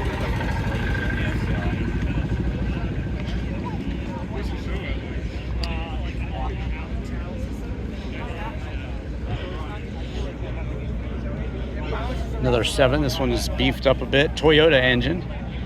Of course, Toyota and Lotus do have a relationship, of course. The engines, the V6 engines. Oh, okay, cool. Look at that. VS1. This is a gorgeous color. Pretty similar to. We had a debate on. This is pretty similar to the color I painted my Lotus Europa, actually. Pretty close to a Minerva Blue by Porsche. Really cool. 1963 Lotus 7. That's pretty cool. And Caterham took over. They basically licensed the design and took over and started building them from then. So the Caterham Super 7s were the continuation of the Lotus 7. So that's the original. Then came the Caterhams later on. Yes, I have a couple of them. I have driven these. They're amazing. You can hear all the stones and pebbles and just hitting underneath these fenders. It's pretty amazing, actually. Pretty amazing car to drive. Okay. More Lotuses. And my favorite, the Lotus Ford Cortina.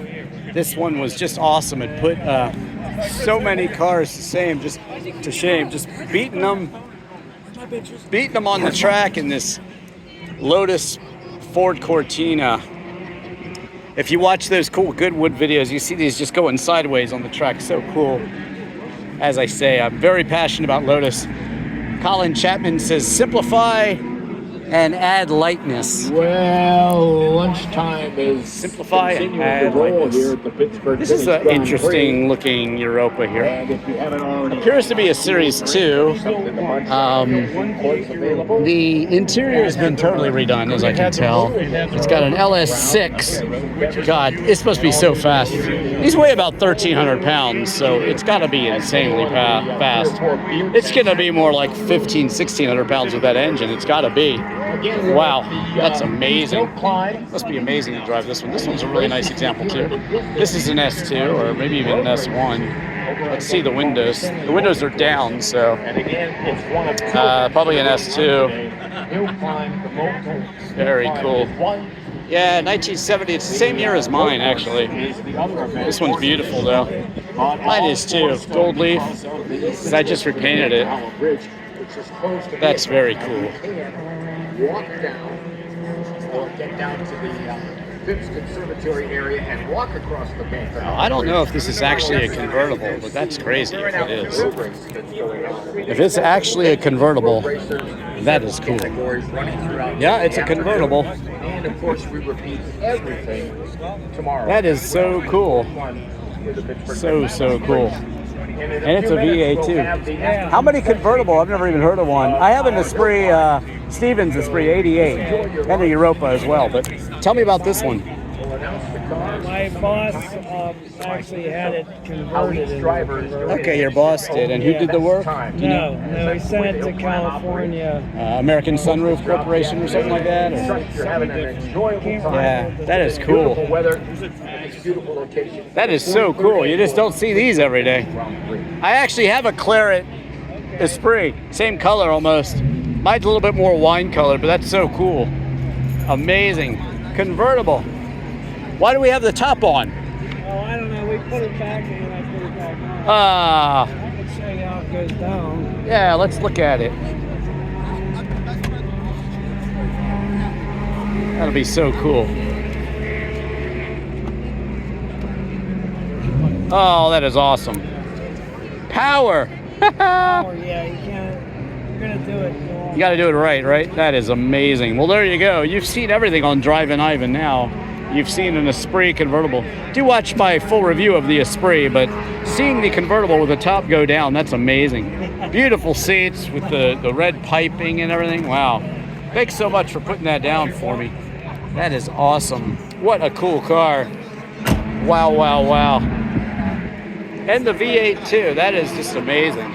So mine's from 12 years earlier and would look a bit like this one. This is probably, yeah, this is the year after mine, the second year of the Stevens design. Giorgetto Giugiaro designed the original, and then came along the Stevens design for the redo about 10 years later, 88, sorry. And there you go. That is pretty cool. So cool to see all these great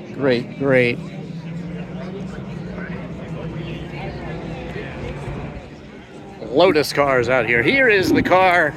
If you're wondering where the Mazda Miata came from, all you gotta do is look at this one. This is where the Mazda Miata came from. They just stole the design, just straight away. They just stole it.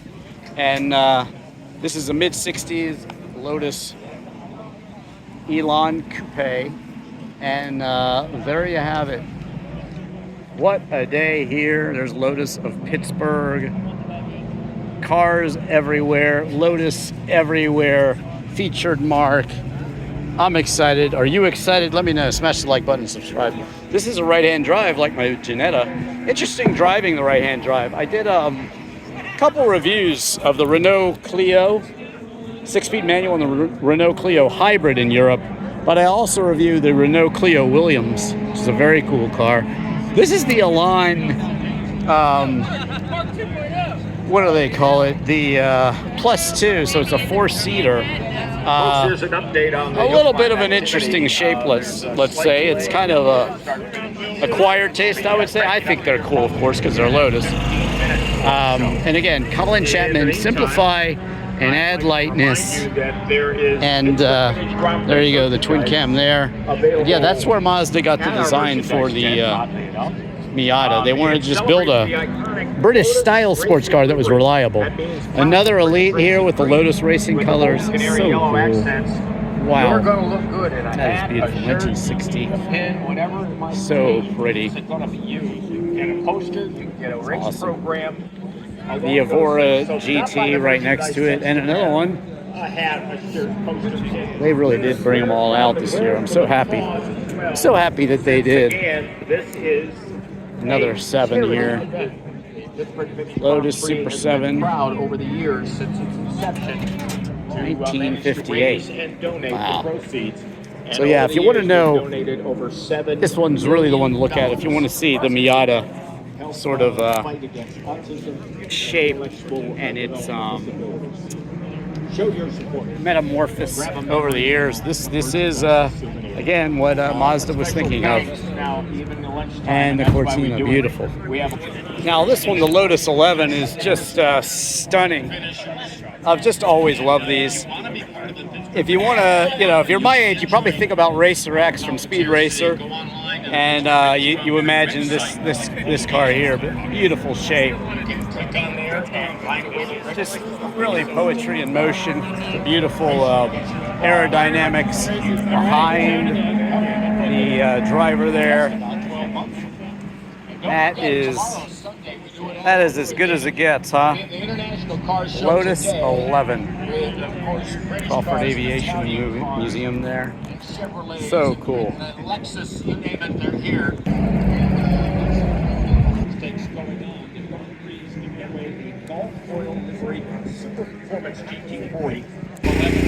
Radical, huh? What do you think? Clown car, clown truck, or super cool? I'm going with super cool. I love it. Of course, I have a pink Citroen CX wagon, so you know, I would love it, right? But yeah, I love that. That's cool. That's about as cool as it gets to me. Get all this crazy stuff over here. A lot of cool stuff. Chevrolet Apache. That is cool.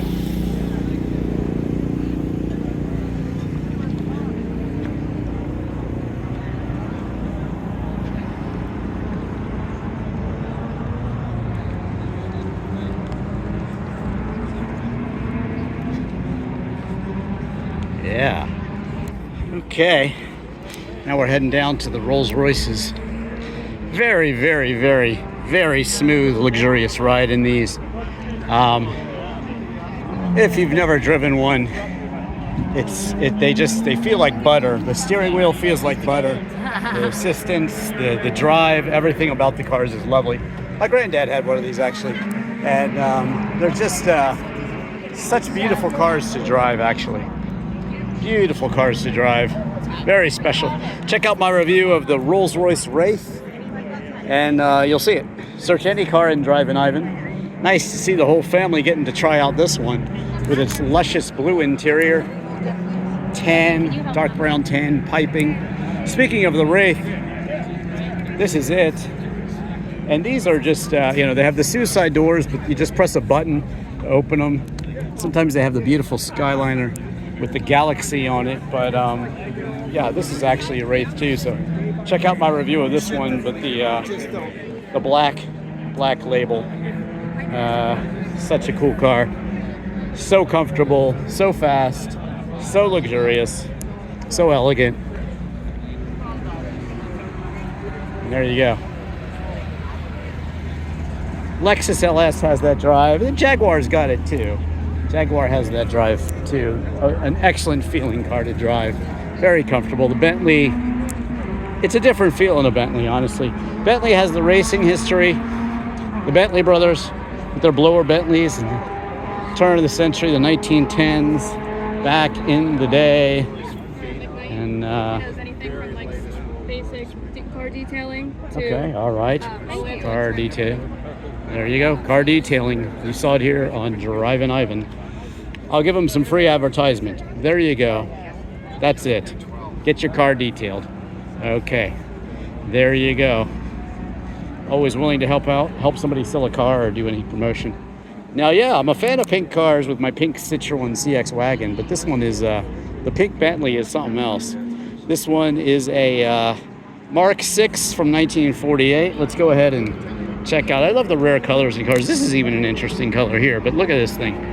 Wow, what do we got going on inside? Absolutely stunning, huh? Look at that. Totally cool. Totally beautiful. Okay, onward we go. On down the line.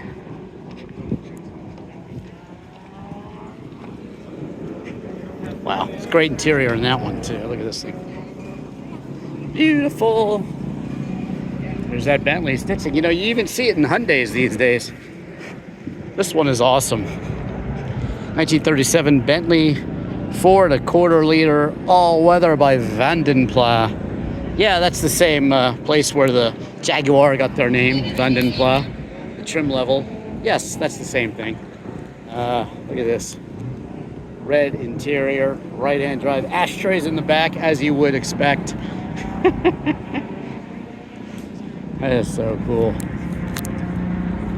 Read all about it. There you go. Cool stuff. There's the checkerboard clan again. Such a cool outfit. There we go. Perfect for this beautiful Pittsburgh Vintage Grand Prix car show here. Well, here's an update for you folks. So we're about 8 to 10 minutes away from getting the afternoon session of the modal hill climb here started. Your participation, if you feel within your heart to make a donation, you may do so at any one of our... Love the Porsches, love the 911s, as I was talking about earlier. At the Pittsburgh Vintage Grand Prix website. Nice to see them out here. What else we got going on down here? Oh, a bunch of stuff. All the dealerships down here. All the cars, all the dogs. There you go.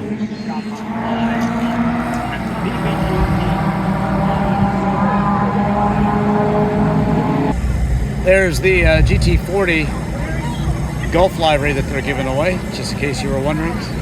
Sign up. Maybe you can win it. If you're wondering what it's like to be in the VIP area, you'll meet these lovely ladies here, and then you'll get to go in here.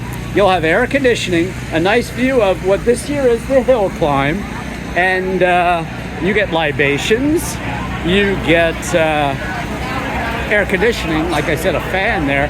That's definitely something you want. And they told me if I go over here, I can get a cookie too. Look at those drinks. And look, if I get over there before this kid, I might even get myself a good dessert. I might. Here we go. I'm going for this one. This is it. This is me. Let's see. That one has peanut butter in it. So yes, VIP, and you get everything you want here, including libations and a great view of the track too.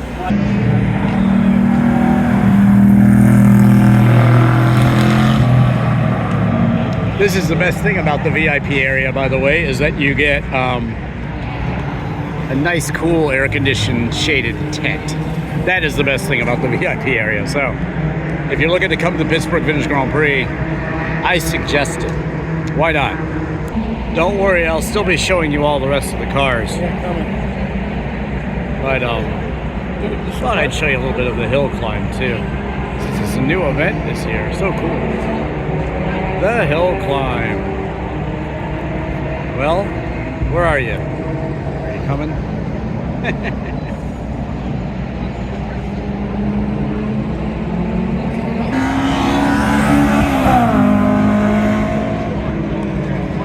S2000 flying on up there.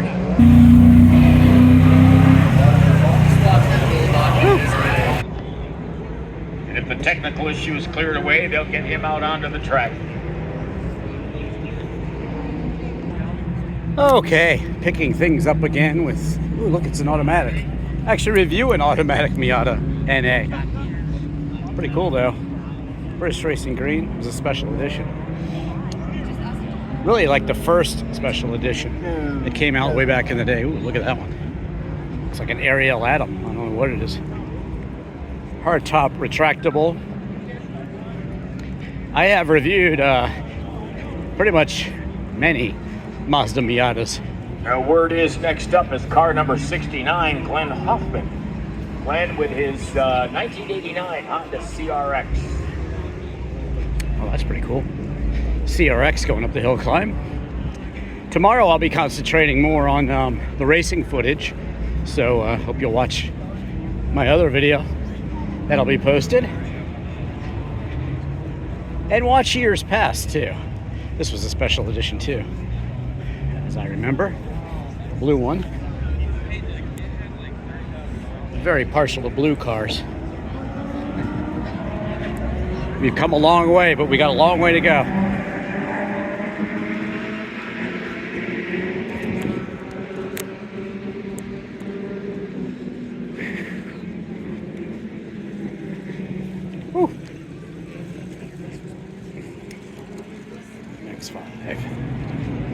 It's known as the MX-5 around the world, really.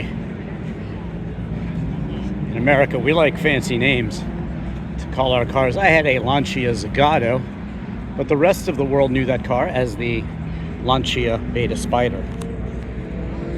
Watch all of my Lancia reviews. I've got a lot of them out there, including the Delta Integrale, Lancia Delta Integrale. But do you see the similarities with the Lotus Elan? Do you? Let me know in the comments.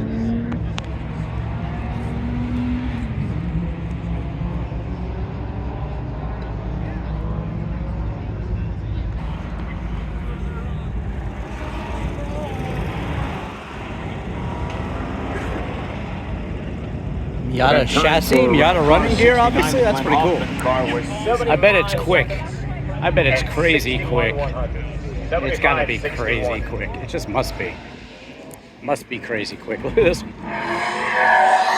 baby seat, and this was a special edition too. Stoner roaring by in car 7. That's that 1999 Chevy Corvette. Oh my God. His time, 68. Oh. Next up, car 39 on the hill climb. Same sort of treatment as my Fiat Barchetta that I drove this year. 1990 Mazda Miata. These have always been amazing handling cars. Ever since they came out in 1989. Any year Miata is always going to be at the top of the game. Kind of like the Volkswagen Golf or the Porsche 911. You know, they're always going to be kind of the mic drops of just really nice handling. And just really nice cars. Excellent gear shift, short throw, very snicky gear shift. Just wonderful, wonderful, wonderful cars to drive and own. You don't have to spend all your time working on them, which is a huge plus. Just helped a friend buy a Subaru Crosstrek, actually. And Next up here it's kind of interesting to see them here. Rugged cars, certainly. I went to Red Rocks Raceway when the Scion FRS was launched back in the day. So you can watch me drive it on the track. Subaru BRZ I've also reviewed. Just search Drivin Ivan in any car, as I said. Looking cool here. Subarus, Datsun Z cars. Got a long way to go, don't I? Looky down there with the Porsches and everything. Don't worry, we'll get there. 55 is out on the course right now at Power. It is 1943 top. Cars, cars, cars everywhere as far as the eye can see. Great day to be here at the Pittsburgh Vintage Grand Prix, and fortunately I love that one. I just reviewed the Isuzu Via Cross, actually. Full driving review of that one. Along with the Fiat Coupe, some of my more recent reviews. A lot of EVs too, the ID4 Volkswagen, the Kia EV6, the Hyundai Ioniq 5, Teslas, you name it. I've probably reviewed it. Look at that gorgeous interior there, wow, beautiful.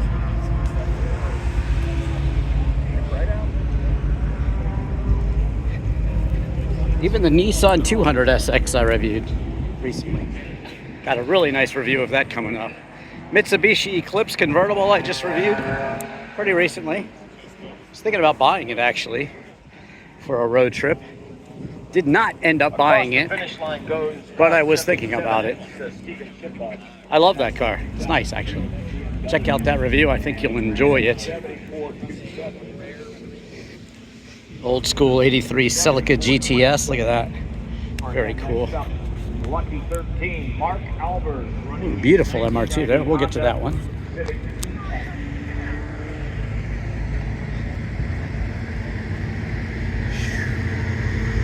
That's a hot one. Mitsubishi. Reviewed plenty of Mitsubishis actually. Mazda 6 I reviewed recently. My RX-7 with the LT1. Look at that. Turbocharged. 8041. One of these got away from me. I almost bought one. $1,800 for 5-speed manual first series Toyota MR2. It was not a turbo, but still, I mean, come on. What a car. I do regret not buying Most Wanted Car Club. Most Wanted Car Club. The Supra. Car 80, Haven't reviewed the Supra, but I've reviewed the BMW Z4 Celica convertible there. Zips through at 67.9. Early in this video, I talked about the joys of the RX-8 with its rear seat. It's pretty cool. Original RX-7. This was the first car that I ever saw being driven really at speed. And I was a kid sitting in the car and I saw one of these take a turn sideways. And ever since then, I was so impressed with these. Have driven them, but I have not reviewed them. I would like to, except for my RX-7. And hopefully I will have a FD RX-7 review coming up too. This is a nice example though. Look at that. You can see the EQ on the equalizer on the radio system. How cool is that? Well, I say it's very cool. Hunter Huffman comes across the finish line in car 68. That's a 19... Look, it's a K car. It's a K car. Under 500 cc's. This one's for sale there. 8,500 for the Honda Beat. I reviewed it and I liked it too. So there you go. There's a practical classic tone. Really nice. I would like to have one of those. They're nice. Their earlier runs, they set times. Honda Acura NSX. On the uphill run, as they learned this brand new Honda S2000. All part of the Pittsburgh. Saw one of those flying up the hill climb there.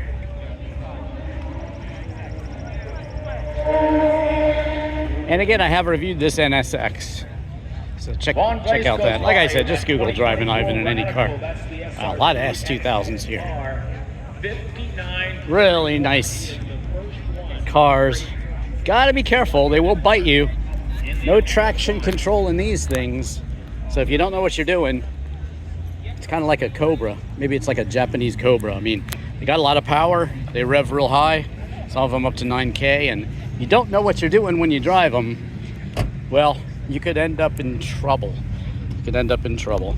Look at the cars just driving by today. Look at that. It's just a great day. And you never know what you're going to see on the road. I've had some people just give me crazy looks when I drove by in my Fiat Barchetta. So yeah, that's what it's all about. Cool cars and interesting rare cars too. Okay, onward we go. Smash that like button and subscribe. You might even see a review of this Honda S2000 tomorrow. Who knows?